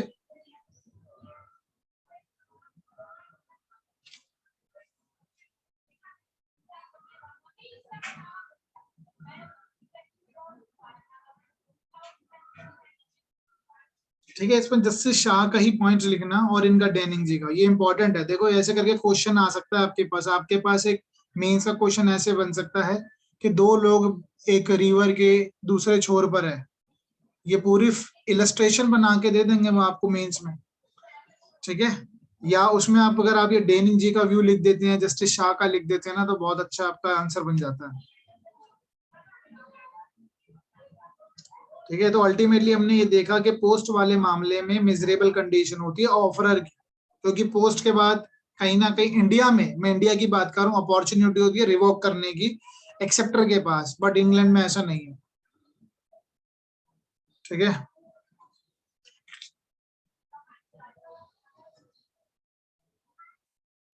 बट की माइनॉरिटी में जो व्यू था जस्टिस हिदायतुल्लाह का, उनका ये कहना था दो the law frame at the time, जब टेलीफोन वगैरह नहीं थे, माना कि ये कानून तब बनाए गए जब टेलीफोन वगैरह नहीं थे, हावेवर कहीं ना कहीं सेक्शन 4 को बहुत फ्लेक्सिबल बनाया जाना चाहिए, बना हुआ है वो। उन्होंने कहा ये तो काफी फ्लेक्सिबल है, enough to cover telephonic communication, के टेलीफोन को भी कवर करता है। बट वो माइनॉरिटी में थे, ऑफ कोर्स ही बात है, माइनॉरिटी में है तो मेजॉरिटी से डिसीजन लिया जाता है। ठीक है,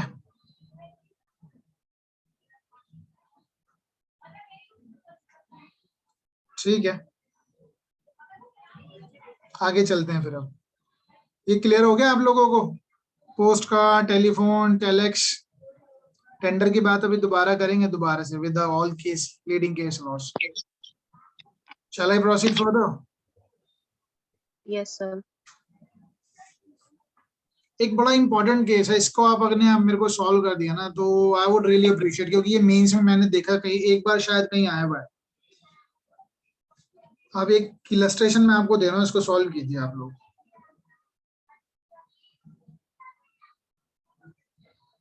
आपके पास, किसी के पास, शायद ये ज्यादा लोग LIC पे बिलीव करते हैं, LIC की इंश्योरेंस पॉलिसी आपके पास शायद होगी। तो प्रीमियम आप पे करते हैं, मंथली होता है कई बार, या एनुअली होता है, क्वार्टरली होता है, annually, that will be depend upon you. आपने सपोज करिए प्रीमियम जो है मनी ऑर्डर के जरिए पे किया। ठीक है,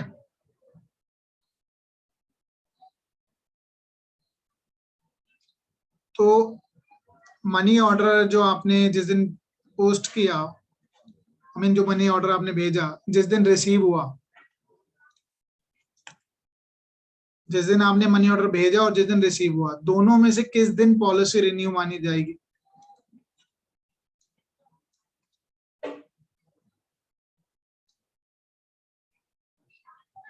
हाँ जी बताइए।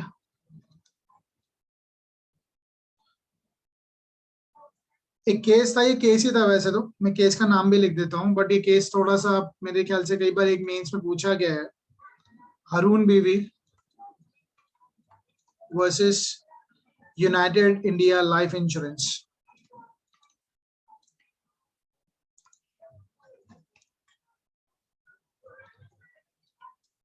थोड़ा सा और ट्विस्ट करके दिया गया था वो केस जो था ना, वहां पे मेंस में किसी स्टेट में पूछा गया था, मैं भूल गया कौन से स्टेट में पूछा गया था, कि सपोज कीजिए कि प्रीमियम की जो ड्यू डेट थी वो 1 जनवरी थी 2021 मान लेते हैं, ये डेट रही होगी, ये प्रीमियम की ड्यू डेट थी।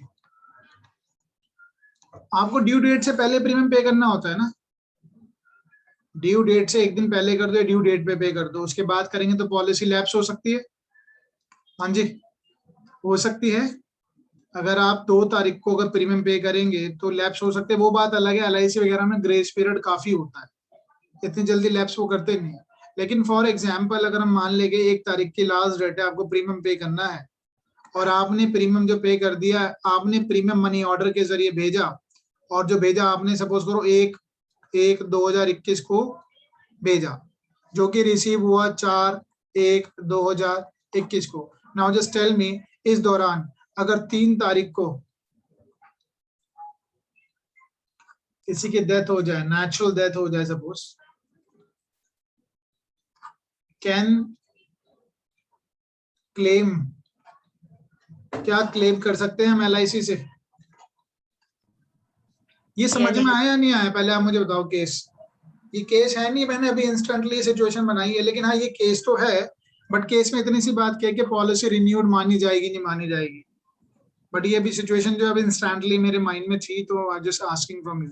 Now you guys please tell me, due date premium की 1 जनवरी 2021, लैप्स हो रहा है 1 तारीख को, तो 2 तारीख को लैप्स हो जाएगा, एक दिन तो देंगे। सपोज करो आपने इस दिन मनी ऑर्डर भेज दिया, मनी ऑर्डर रिसीव होता है 4 तारीख को, और 3 तारीख को इंसान ऑलरेडी मर चुका है। Now you can ask the LIC to compensate? बताइए जल्दी से। हाँ जी, सर रीजनेबल टाइम क्या होता है मनी ऑर्डर पहुंचने का? मनी ऑर्डर तो वैसे 2-3 दिन तो लग ही जाएंगे। सर मनी ऑर्डर के लिए पहले पेमेंट की है, उसके बाद ही वो बना है ना, लाइक जैसे DD वगैरह बनाते हैं तो हम पहले पेमेंट करते हैं, उसके बाद ही बनते हैं। तो सपोज अगर DD बनवा के आपने अपनी जेब में रख रखा है तो नहीं, पोस्ट अगर कर दिया है तो। अच्छा, तो यहाँ पे तो उसने मनी ऑर्डर पेड मतलब भेज दिया, तो इसका मतलब ये कि उसने रिन्यू के लिए भेज दिया, ऐसा कुछ। हाँ जी, तो क्लेम करेगा। सोचिए जल्दी से बताइए। सर आई थिंक वो नहीं क्लेम कर सकते, क्योंकि एक रीजनेबल टाइम से पहले उन्हें भेजना चाहिए था, वो जस्ट एक दिन पहले भेज रहे हैं, और पता है कि मनी ऑर्डर एक दिन में रिसीव नहीं होता है। अच्छा, तो ये जो कॉन्ट्रैक्ट में हमने सेक्शन 4 पढ़ा है तो बेकार हो जाता है फिर। एग्जाम की बात नहीं कर रहा, एग्जाम के फॉर्म के में डिस्क्लेमर लिखा होता है, डिस्क्लेमर लिखा होता है कि आपका इतनी तारीख से पहले नहीं हुआ तो हम मानेंगे नहीं, रिसीव्ड योर एग्जामिनेशन फॉर्म। आप इसका आंसर क्या देंगे अगर आपके पास ये मेंस का क्वेश्चन आ जाए? What you will say? Claim कर सकते हैं। यस सर, क्लेम कर सकता है मेरे ख्याल से। सर मेरे अकॉर्डिंग भी क्लेम कर सकता है। तो इसका क्लेम किया जाएगा, क्यों? क्योंकि मनी ऑर्डर हमने पोस्ट कर दिया है, और यही इस केस में हुआ था, हारून बीवी versus United India life insurance के केस में। जिस दिन उन्होंने पोस्ट कर दिया है, माना कि वो लेट रिसीव्ड हुआ, तो तब भी उसको मान लिया गया था कि मनी हैज बीन पेड। हाँ जी बोलिए। लेकिन सिर्फ सर सेक्शन 4 को अगर हम सेक्शन 7 के साथ रीड करें कि acceptance must be with usual manner, reasonable manner में होनी चाहिए ना, reasonable manner depending upon the fact and circumstances of each cases. Yes sir, तो सर और ईच अगर उसको केसेस हम अप्लाई करें तो नहीं क्लेम कर सकता। नहीं, देखो एग्जामिनेशन फॉर्म वाले जो सिचुएशन है ना, ईच केसेस उसके अलग फैक्ट्स हो गए, और उसमें लिखा होता है डिस्क्लेमर कि आपका इतनी तारीख को अगर हमें नहीं मिला तो will consider later on, you will not be consider as a candidate for the examination. वहां तो वो फिट बैठता है, बट इस केस में यही कहा गया था कि हारून बीवी versus United India life insurance. देखो होता क्या है, जो भी आपसे क्वेश्चन पूछे जाते हैं ना पेपर में, मेंस में, इलस्ट्रेशन में, वो कहीं ना कहीं किसी केस से निकल के आते हैं। ये क्वेश्चन पूछा गया है किसी स्टेट में, मैं भूल रहा हूँ कि कौन से स्टेट में पूछा है मेंस का, तो इसका आंसर वैसे ठीक है 10। इसलिए ये केस में कहा गया है कि प्रीमियम जो है लाइफ इंश्योरेंस वो sent by the money order, money order से जो भेजा गया, it was held the policy had revived from the date of the money order.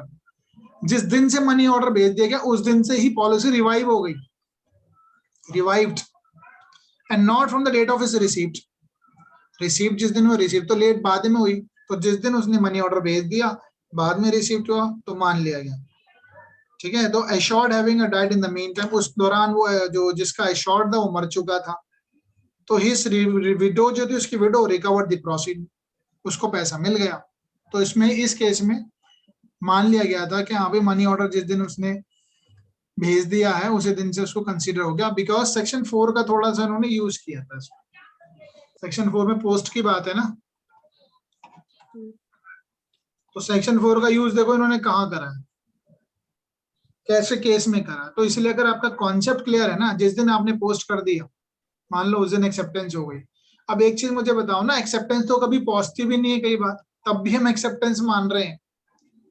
Are you getting my point? Section 4 में यही तो है कि एक्सेप्टेंस हमने out of the course transmit कर दिया, वो एक्सेप्टेंस है, वो पहुंचे ना पहुंचे still offer is bound. Is that clear?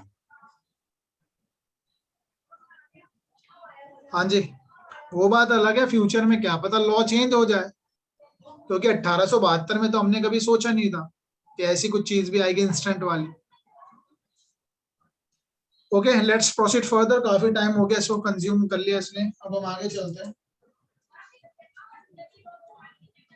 Okay, सो अभी हम बात करेंगे एब्सोल्यूट एंड अनक्वालिफाइड एक्सेप्टेंस। अब बात करेंगे सेक्शन 7 की, जिस बारे में आप बात कर रहे थे आई गेस, यहाँ section 7 acceptance must be absolute and qualified.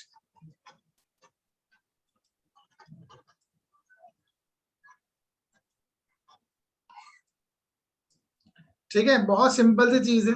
Acceptance कैसी हो? एब्सोल्यूट हो और अनक्वालिफाइड हो। इसका मतलब क्या है? इसमें किसी और चीज को ऐड नहीं किया जाना चाहिए।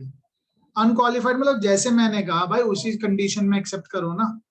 अगर आप उसमें कुछ और चीज ऐड कर रहे हैं तो that would be consider as a counter offer हो जाएगा फिर तो।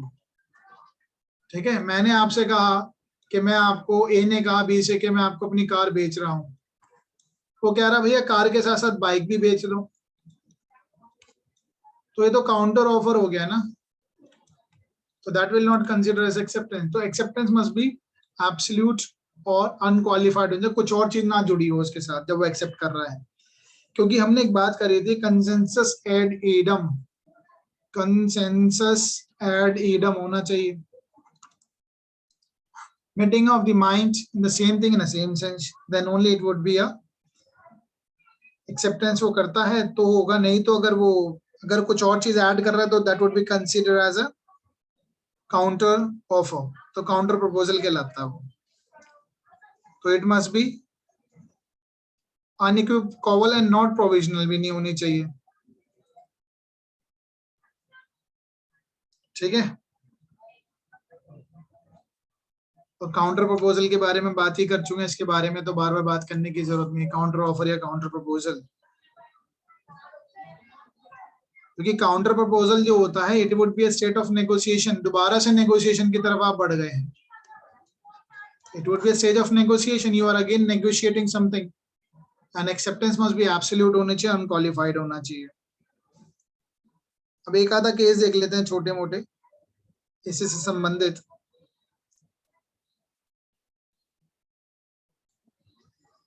चलो, शायद ये मैंने आपको केस नोट्स में भेजा था। UP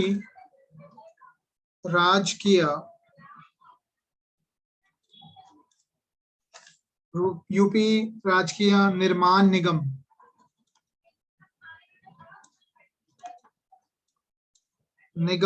limited versus इंड्यूरे private limited.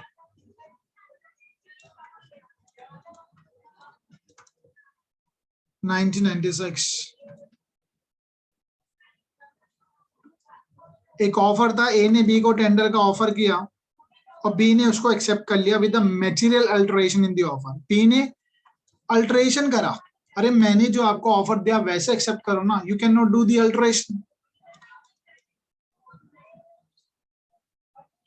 और इस अल्टरेशन का बी ने ए को कुछ बताया भी नहीं, ठीक है। There was no further communication between A and B, कोई कम्युनिकेशन नहीं था, बी ने खुद ही अल्टर कर लिया।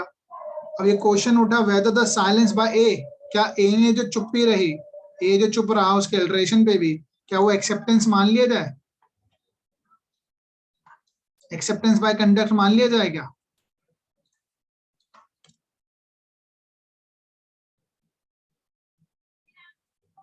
तो कोर्ट ने कहा भाई जब इसने अल्टरेशन करा इसका मतलब ये काउंटर है, it is a counter offer या काउंटर प्रपोजल। तो काउंटर प्रपोजल को ए की एक्सेप्टेंस नहीं मान सकते, ए का ऑफर नहीं मान सकते। ये तो इसने ऑफर दिया है बी ने, now A has to give his acceptance, then only it would be a contract. तो कोर्ट ने इस केस में कहा there was no concluded contract. तो ए और बी के बीच में कोई कॉन्ट्रैक्ट हुआ ही नहीं, because he has done some alteration. Alteration का मतलब है काउंटर ऑफर, काउंटर ऑफर है तो यहाँ से बी की तरफ से ऑफर गया है, now A has to accept it. merely silence it's not amount to a acceptance, ठीक है। हाँ जी, एक और केस है इसी तरीके का जो एक्सेप्टेंस और acceptance must be absolute and unqualified होनी चाहिए, कोई काउंटर ऑफर नहीं आना चाहिए। Will do another case, the case is hide versus range.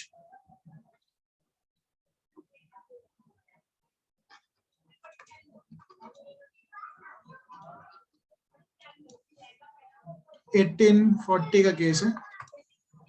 ये केस भी है जहां पर एक ऑफर देता है कि मैं अपना फार्म बेचूंगा एट 1000 पाउंड पे। देयर वाज एन ऑफर, इसने एक ऑफर दिया, सपोज करो ए ने ऑफर दिया 1000 पाउंड, जिसको रिजेक्ट कर दिया प्लेंटिफ ने रिजेक्ट कर दिया।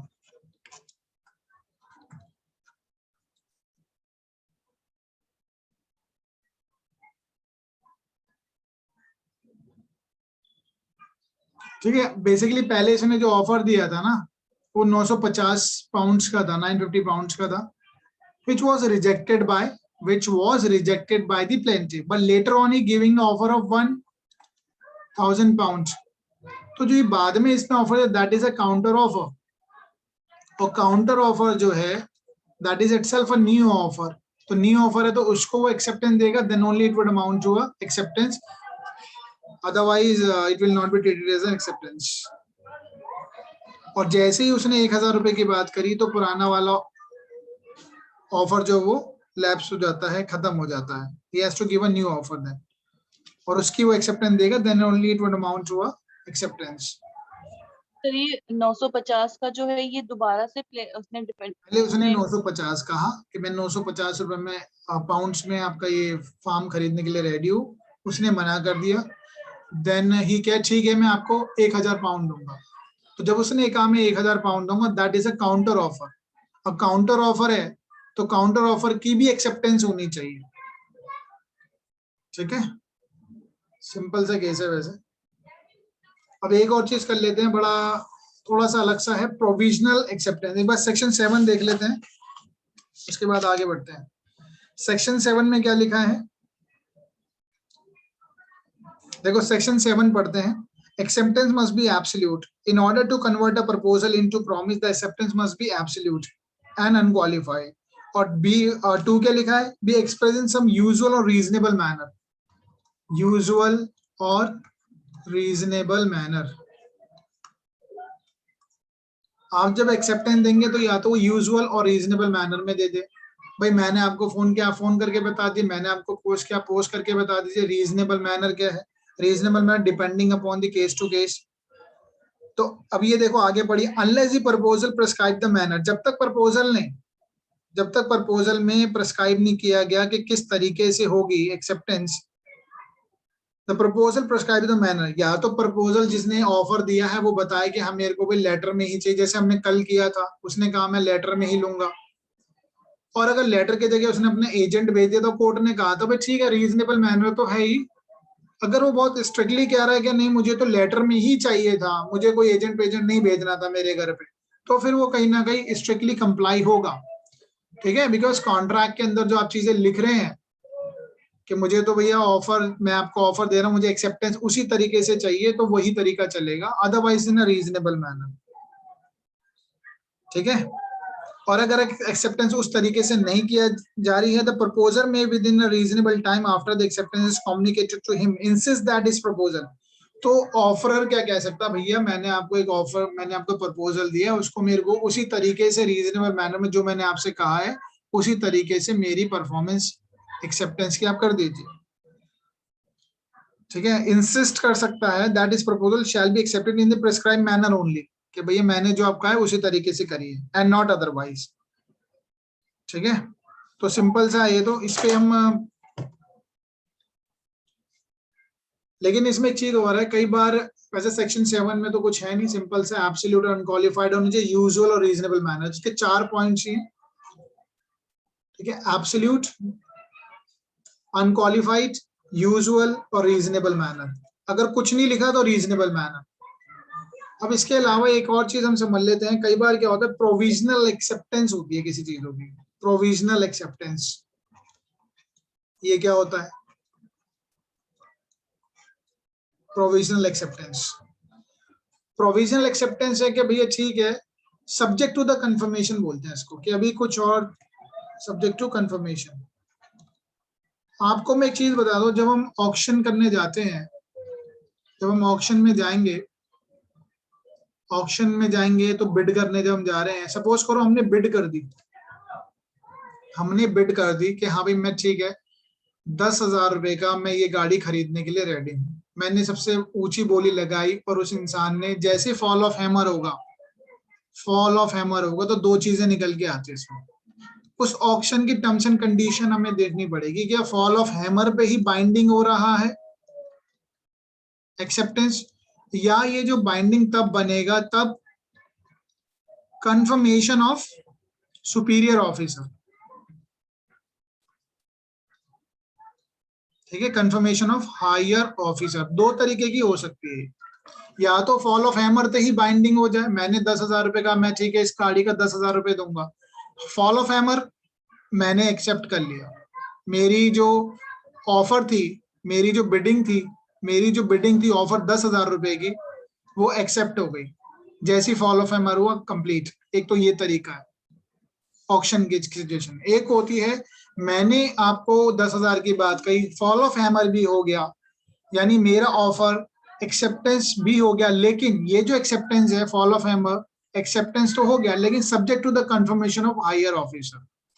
जब तक ये हायर ऑफिसर के पास बात जाएगी, वो मेरे को कंफर्म करेंगे, टिल दैट टाइम, उस दौरान भी मैं, ध्यान से सुनना, उस दौरान भी मैं अपनी ऑफर को, जो मैंने ऑफर दिया था कि 10,000, मैं विड्रॉ कर सकता हूं, आई कैन विड्रॉ इट। ये बात समझ में आई? हाँ जी, यस हाँ जी अर्चना बताइए, ये वाली बात समझ में आई ऑप्शन वाली? सर ये दूसरे में जो हायर ऑफर वाले में हमने विड्रॉ लिखा हायर है, officer, officer not offer, officer, गलती से ऑफर लिख दिया, ऑफिसर है ये। तो जब तक वो हायर ऑफिसर कंफर्म नहीं करता उससे पहले वो विड्रॉ कर सकता है। बिल्कुल कर सकता है, जिसने बिडर है ना, जिसने बिड लगाई है। और ये भी तो कैंसिल कर सकते हैं, जब इनको ऑप्शन है तो हमें ऑप्शन क्यों नहीं है? समझ रहे हैं बात? जब इनको हायर ऑफिसर कंफर्म करेंगे तो मैं भी तो विड्रॉ कर सकता हूँ कि ठीक है मैं नहीं कर रहा, तो ये ऑप्शन होता है। तो ये 2 तरीके से होती है ऑप्शन भी, एक तो उसी वक्त जो फॉल ऑफ हैमर होगा बाइंडिंग, एक होगी subject to the confirmation of higher officer. तो ये जो है ना subject to the confirmation of higher officer, इसी को बोलते हैं प्रोविजनल एक्सेप्टेंस। हाँ जी, समझ में आई बात? बताइए, कोई डाउट है तो।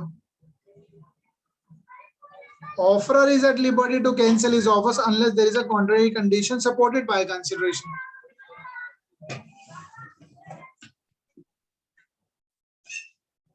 हाँ जी, समझ में आ गया प्रोविजनल एक्सेप्टेंस क्या होती है?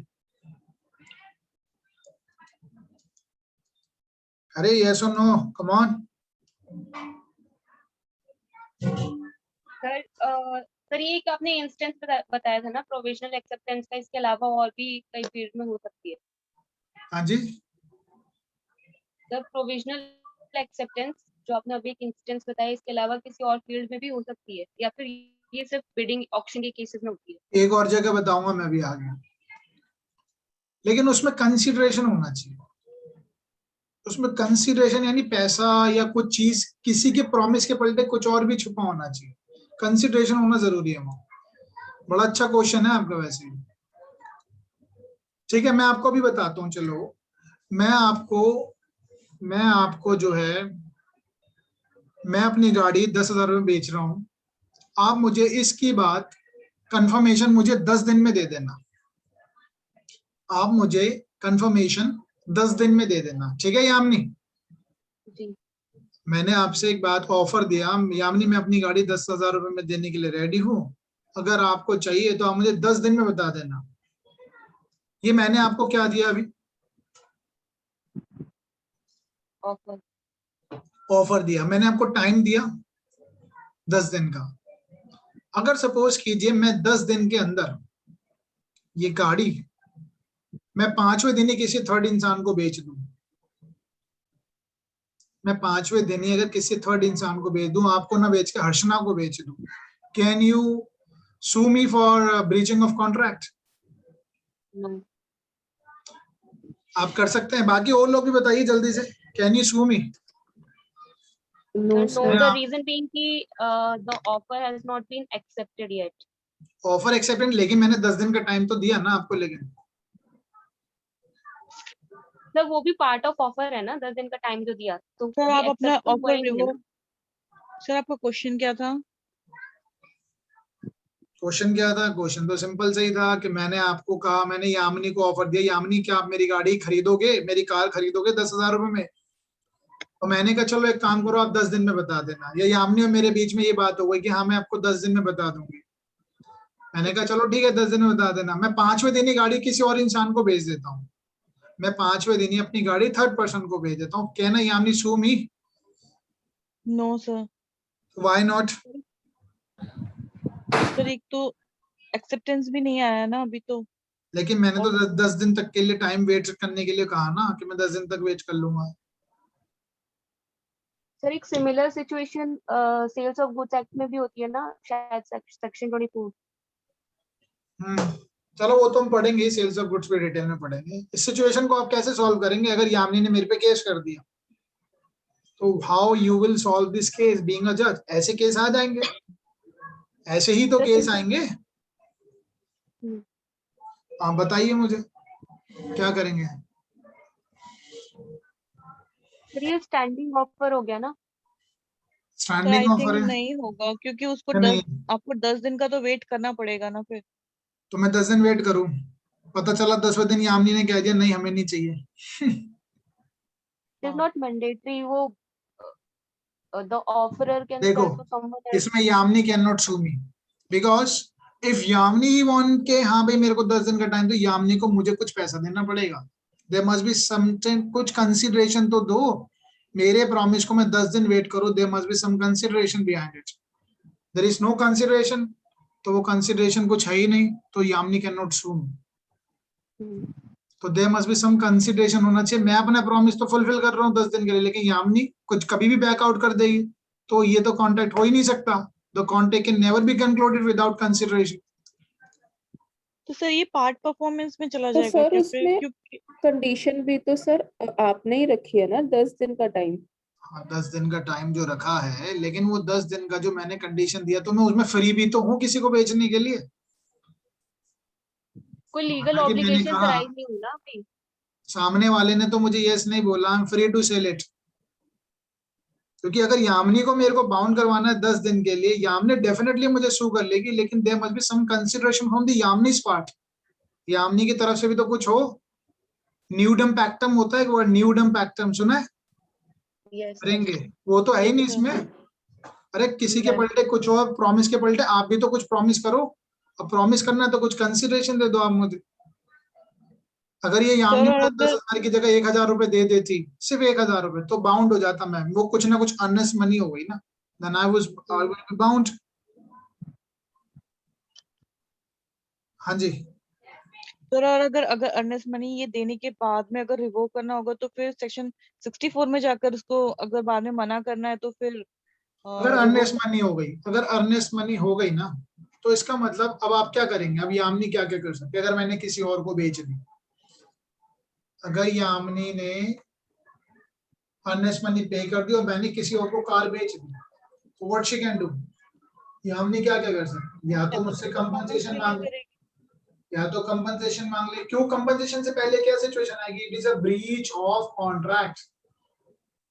भाई अर्नेस्ट मनी है, कुछ कंसिडरेशन तो है, तो ये ब्रीच ऑफ कॉन्ट्रैक्ट हो गया। ब्रीच ऑफ कॉन्ट्रैक्ट हुआ, या तो कंपनसेशन ले, डैमेजेस ले जो उसको नुकसान हुआ यामिनी, या अर्नेस्ट मनी रिफंड भी मांगेगी, और या वो मांगेगी performance, specific performance of contract. ठीक है, परफॉर्मेंस मांगेगी। ये एसआरए का खेल हो गया, अर्नेस्ट मनी, ये कंपनसेशन, ये हमारे कॉन्ट्रैक्ट में ही बात कर रखी है। ठीक है भैया, ये तो प्रोविजनल एक्सेप्टेंस पे केस कर लेते हैं, union of India versus S Narayan Singh. Union of India versus S Narayan Singh.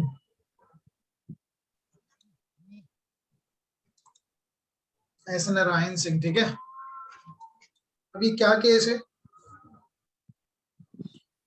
इसमें? यही हुआ कि ऑक्शन की बात की गई, condition of auction sale of a liquor shop. इसमें यही था कि जो लीकर शॉप था, लीकर शॉप की ऑक्शन होनी थी, और जो ऑक्शन थी that was subject to the confirmation of higher officer.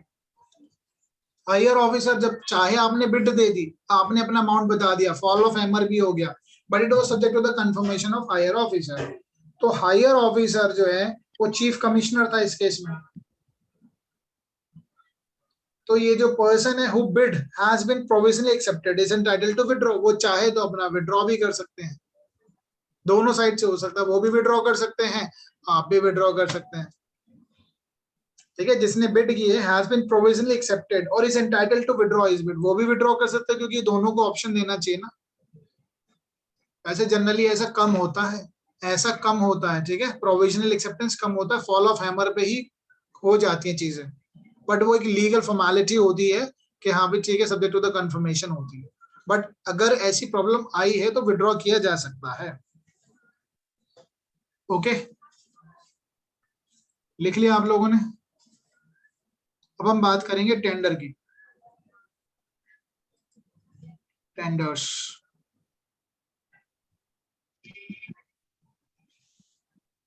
Okay, सो अभी हम बात करेंगे टेंडर्स की।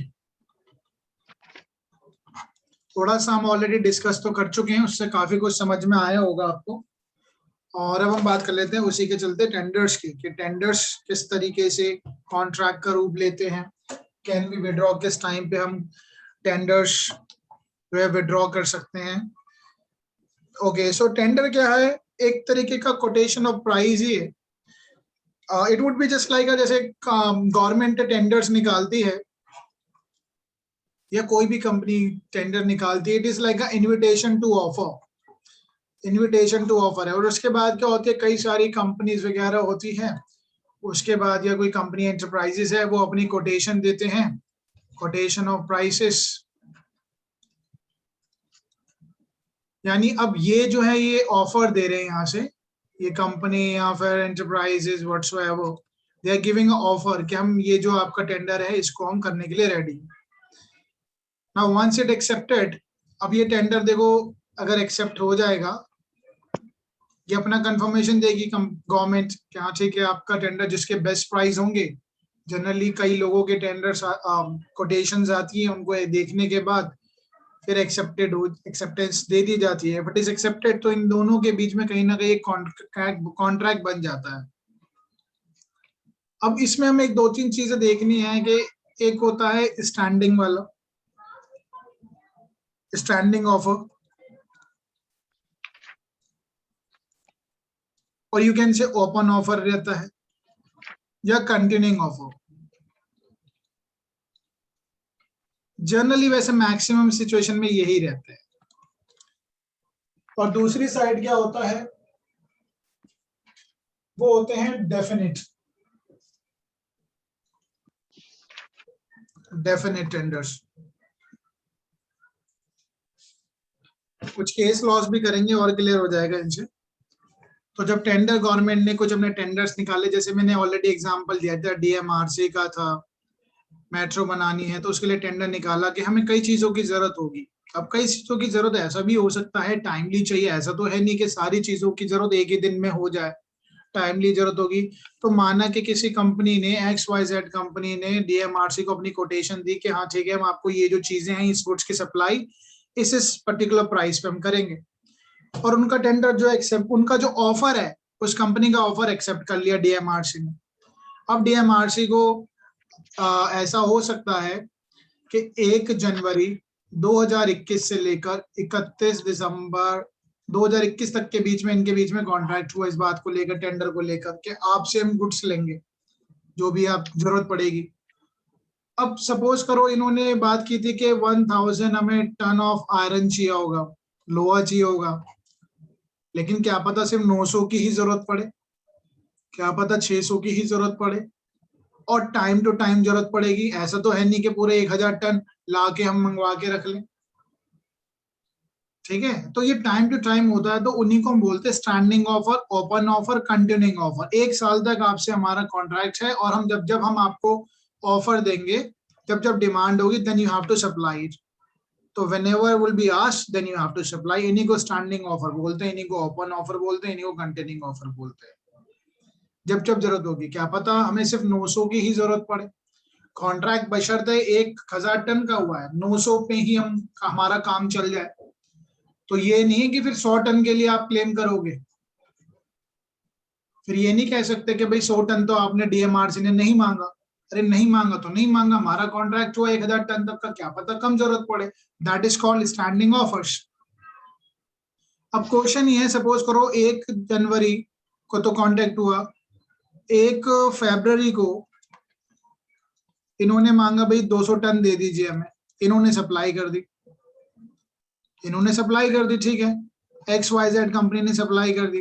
फिर इन्होंने मांगा 4 महीने बाद, सपोज करिए 1 जून को 2021 को, फिर इन्होंने मांगा 400 टन दे दीजिए, फिर इन्होंने सप्लाई कर दी। अब जब इन्होंने सप्लाई कर दी, अब डीएमआरसी ने जून के बाद कोई डिमांड नहीं करी, इस जून से लेकर दिसंबर तक दोनों में से कोई भी, both the parties can withdraw tender. ये अपने टेंडर को वापस विड्रॉ या रिवोक कर सकते हैं।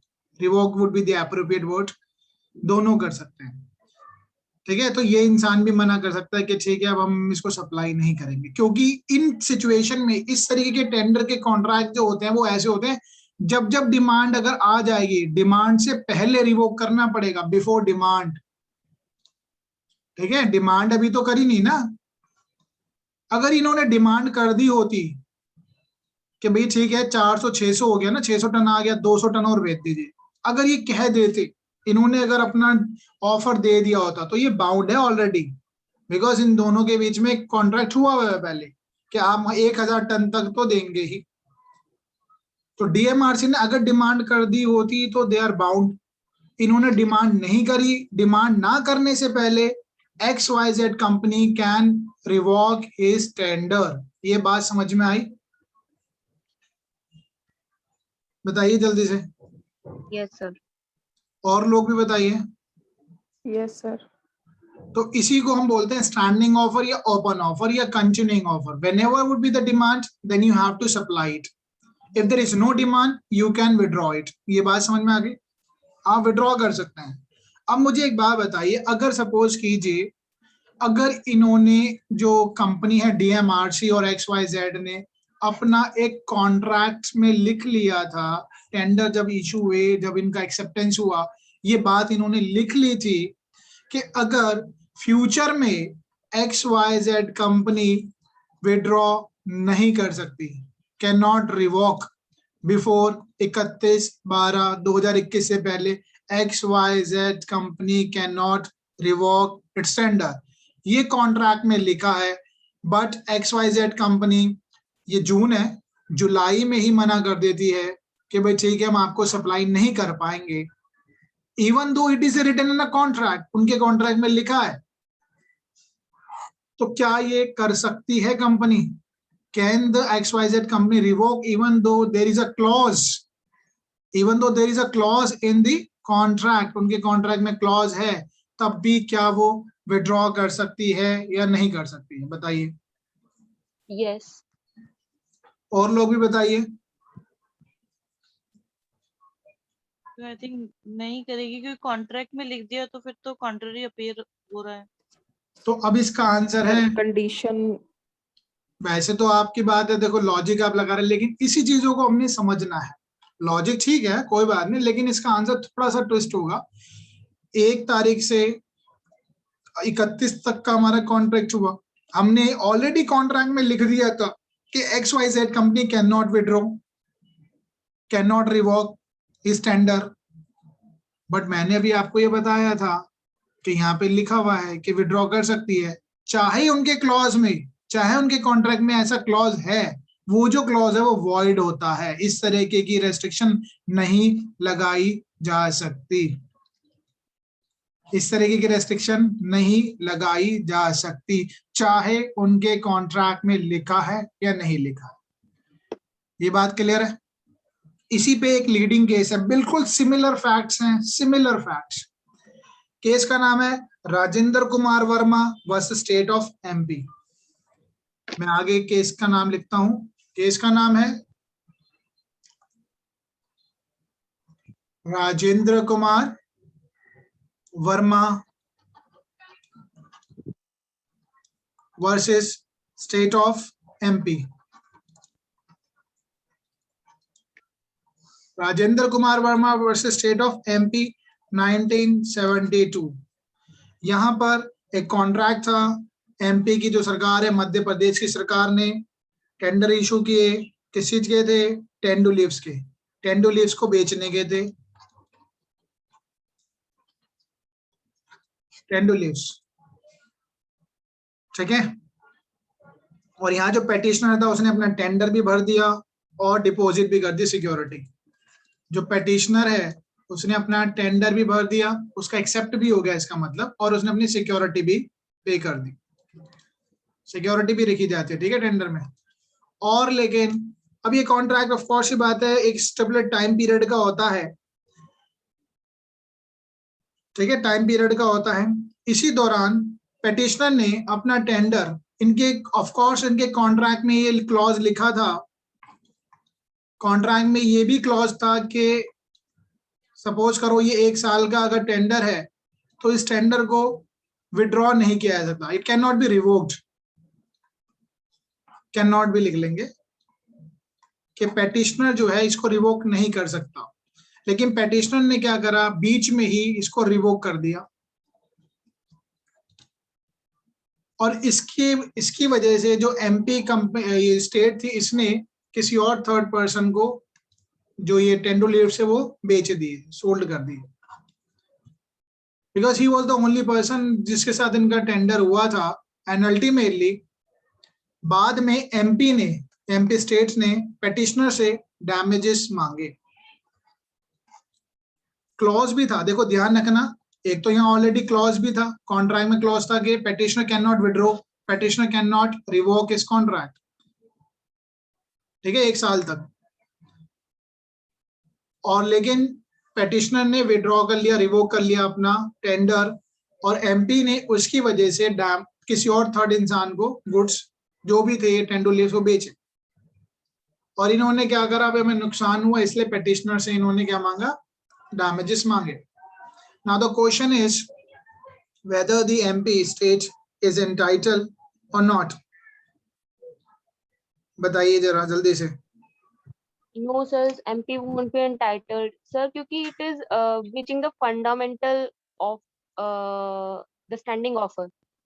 हाँ जी, तो बेसिकली आपको क्या समझना है कि जो स्टैंडिंग ऑफर्स होते हैं और ये जो कंटिन्यूइंग ऑफर है या ये ओपन टेंडर जो होते हैं, इसमें यही चीजें होती है देखने वाली।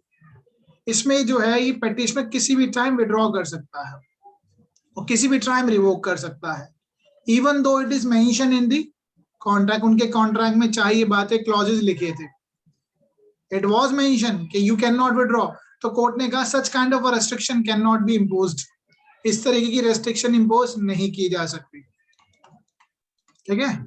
और जबकि एक बात और बता दो, एक छोटा सा फैक्ट होता है, सिर्फ पेटिशनरी इसमें वो था, अकेला आदमी था जो जिसको टेंडर मिला था, तो देयरफॉर उसको थर्ड पर्सन को बेचना पड़ा, तब भी कोर्ट ने कहा such kind of a restriction somehow it should be void, चाहे in spite of the such clause in the contract, तब भी ये वॉइड कहलाया, क्योंकि ये स्टैंडिंग ऑफर्स है।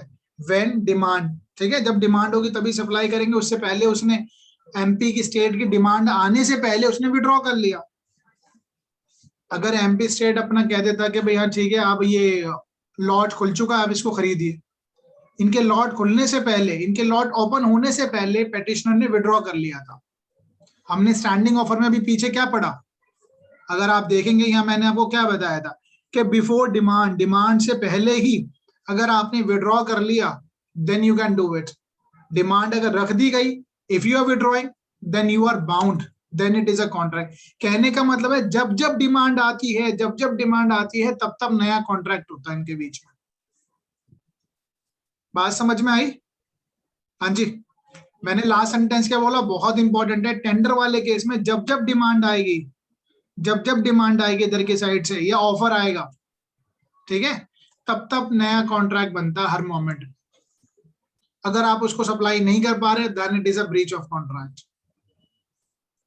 Is that clear? Yes sir. देखो टेंडर वाली चीजें इतनी आसानी से समझ में नहीं आती, ये थोड़ा डिफिकल्ट था। अगर ये सबको क्लियर है तो मैं आगे बढ़ रहा हूँ।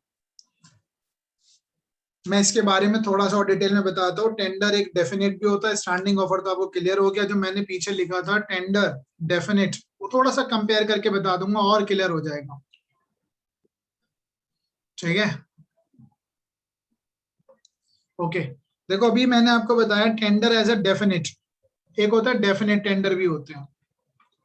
डेफिनेट टेंडर किस तरीके के होंगे, स्पेसिफिक ऑफ क्वांटिटी, जो ये बता रहे पहले ही, जब ए और बी के इसी को ले लेते हैं एमपी और ये जो भी पेटिशनर इनके बीच में अगर कॉन्ट्रैक्ट हुआ होता कि आप मुझे मंथली, हर मंथ में हर दिन आप मुझे कम से कम 50 किलो चावल देंगे, ठीक है, राइस देंगे, यानी महीने का हो गया 150 किलो, साल का जो भी what ever it would B, मैं मान के चल लेता हूँ 4500 केजी हो गया। ये हमारे और आपके बीच में टेंडर है कि मुझे कम से कम 4500 केजी चावल चाहिए होंगे इस साल, और आप मुझे कैसे देंगे, हर दिन 50 देंगे, 50 केजी सप्लाई करते रहेंगे। अब ऐसा तो है नहीं, एक बार बताओ, जो रेस्टोरेंट होते हैं, जिनके बड़े बड़े रेस्टोरेंट है, तो क्या वो डेली कॉन्ट्रैक्ट करते हैं? क्या वो डेली कॉन्ट्रैक्ट करते हैं भैया 50 किलो? वो तो बेचते रहते हैं, 50 किलो डेली बेचते रहेंगे। आपका दूध वाला जो है डेली के आपसे पूछता है कि भाई मैडम आज कितना किलो लाऊं, आज कितना किलो चाहिए? वो तो आपने क्या रखा, 2-3 किलो डेली देना, वो देता रहता है। दैट इज अ डेफिनेट, हर दिन के हिसाब से, तो इसको बोलते हैं डेफिनेट टेंडर। जबकि ये वाले कैसे हैं, when in ask, each time new offer आता है यहाँ पर, each time new offer, whenever demanded, और उस न्यू ऑफर की एक्सेप्टेंस होती है, उसी न्यू ऑफर की एक्सेप्टेंस है, और इट कैन बी रिवोक। इस ऑफर के आने से पहले, न्यू ऑफर के आने से पहले आप चाहे तो रिवोक कर सकते हैं। अगर आपने उससे पहले रिवोक कर दे तो ठीक है, अगर उन्होंने डिमांड रख दी, नया ऑफर है, देन यू आर बाउंड, ठीक है। तो इसमें एक वर्ड यूज होता है स्टैंडिंग ऑफर में या फिर कंटिन्यूइंग ऑफर में या ओपन टेंडर में, जो इसका जो क्रक्स है वो कहलाता है, एक वर्ड है as and when required, as and when required. जब जब जरूरत पड़ेगी तब तब हम आपसे मांगेंगे, लेकिन आपके और मेरे बीच में 1 साल का कॉन्ट्रैक्ट हुआ है, जरूरत नहीं है कोई बात नहीं, मुझे 1000 टन चाहिए था लोहा, आपसे मेरे को सिर्फ 900 किलो में ही काम चल गया, ठीक है, but you can not claim me कि 100 टन और लो। एक मैक्सिमम अमाउंट हमने, 100 मैक्सिमम लिमिट रख ली थी, जैसे जैसे रिक्वायरमेंट होगी वैसे वैसे ऑर्डर प्लेस होगा, जैसे जैसे रिक्वायरमेंट वैसे वैसे ऑर्डर प्लेस। ठीक है, इज दैट क्लियर? यहां पर क्या था, यहाँ डेली क्वांटिटी फिक्स थी ना, हाँ जी, यहाँ डेली क्वांटिटी फिक्स है, ये भी टेंडर ही है, लेकिन यहाँ डेली क्वांटिटी फिक्स है। यहाँ पे बाइंडिंग है, आप पूरे 1 साल तक के लिए बाइंडिंग है। अगर आपने 50 किलो मना कर दिया, कॉन्ट्रैक्ट में पहले लिखा था हर दिन की सप्लाई हो गया, आपने मना कर दिया तो लॉस आप सफर करेंगे। अगर आपने मना करी मेरे को आज 50 किलो मत देना, then you might have to suffer because that is a fixed definite tender है। बट यहाँ पे नहीं है, यहाँ तो जब मैं मांगूंगा तब आप दोगे, और ये रिवोक नहीं हो सकता, it can not be revoked. तो बेटर कौन सा होगा आपके हिसाब से? मेरे हिसाब से तो ये बेटर है।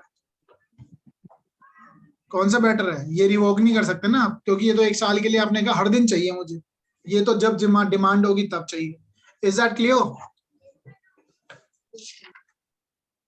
हाँ जी,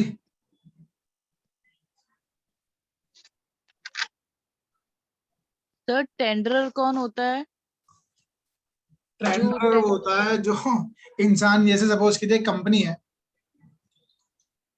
एक कंपनी है, कंपनी क्या ये समझ लेते हैं गवर्नमेंट है, भाई गवर्नमेंट ने टेंडर निकाला ना, डीएमआरसी भी तो गवर्नमेंट है, दिल्ली मेट्रो रेलवे कॉर्पोरेशन, इसकी जो बोली लगाएगा हम सप्लाई करेंगे वो होता है टेंडर। ठीक है, कि हम आपको सप्लाई करेंगे गुड्स, आप हमारा टेंडर पास करिए। Is that clear? ये सर, तो इस केस में टेंडर जो होता है ये ऑफर देता है डीएमआरसी को, तो डीएमआरसी हो गया ऑफरी ऑफरर। देखो इसको ऑफरर ऑफरर से मत जोड़ो, ऑफरर ऑफरी, आप इसको जोड़ो एक टेंडर है कंपनी। ये अब बार बार बीच बीच में ये ऑफर देगा ना कि ठीक है भाई हमें इतना चाहिए, बीच बीच में टाइमली कि हमें इतनी सप्लाई चाहिए। इसको अगर हम वैसे समझे जो हमने पीछे पढ़ा है, ये देखो सबसे पहले ये जो है क्या नाम है इसका, डीएमआरसी क्या होती है, पहले गवर्नमेंट इनविटेशन टू ऑफर निकालती है, फिर ये ऑफर देते हैं कि भाई ठीक है हम आपकी इनविटेशन टू ऑफर को समझते हुए अपना ऑफर दे रहे हैं, फिर ये एक्सेप्ट होता है, एक्सेप्ट होने के बीच में उनमें कॉन्ट्रैक्ट बनता है। जब कॉन्ट्रैक्ट बनता है तो ये एक तरफ टेंडर हो जाता है, एक तरफ वो गवर्नमेंट कंपनी हो जाती है। फिर गवर्नमेंट कंपनी अपना डिमांड रखती है तो उसको सप्लाई करना पड़ता है, उसकी सप्लाई उसकी एक्सेप्टेंस होती है। ठीक है, एक केस और कर लेते हैं, Kanhaiya Lal Agarwal versus Union of India. ठीक है, कन्हैया लाल अग्रवाल,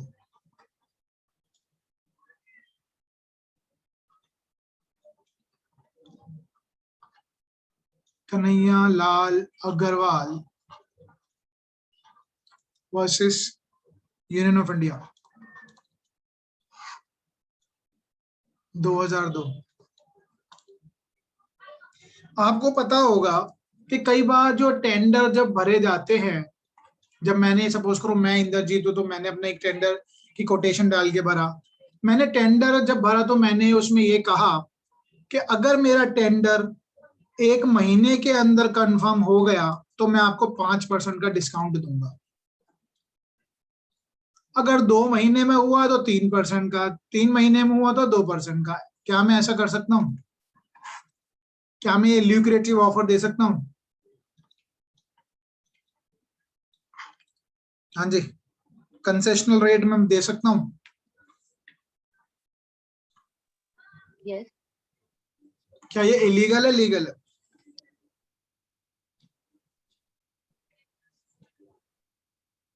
बताइए जल्दी से।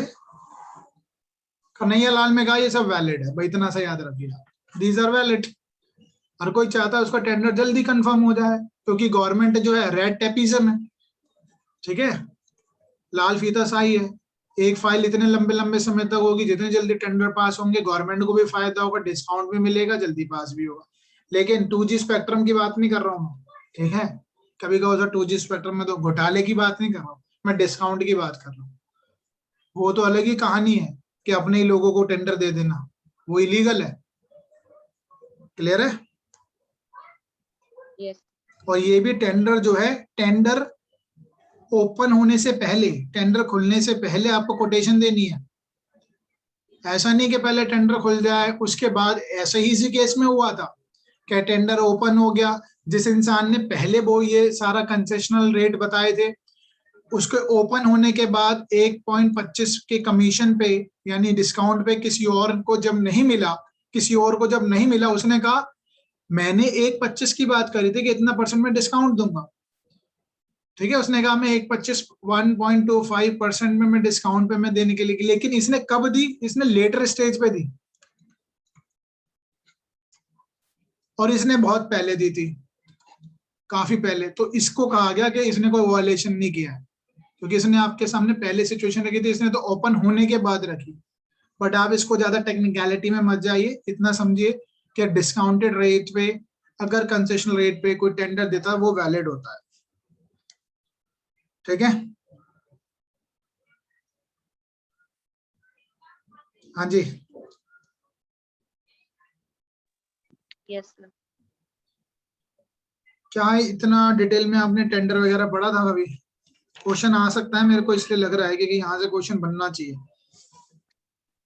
नहीं सर, इतना डिटेल में तो नहीं पढ़ा। क्योंकि मैंने एक पेपर में देखा था, अभी मैं मेंस की किताब देख रहा था, तो शायद वहां पर मैंने ये पढ़ा था, एक क्वेश्चन आया हुआ था। आ सकता है, तो हमें कुछ लूप होल छोड़ने नहीं चाहिए।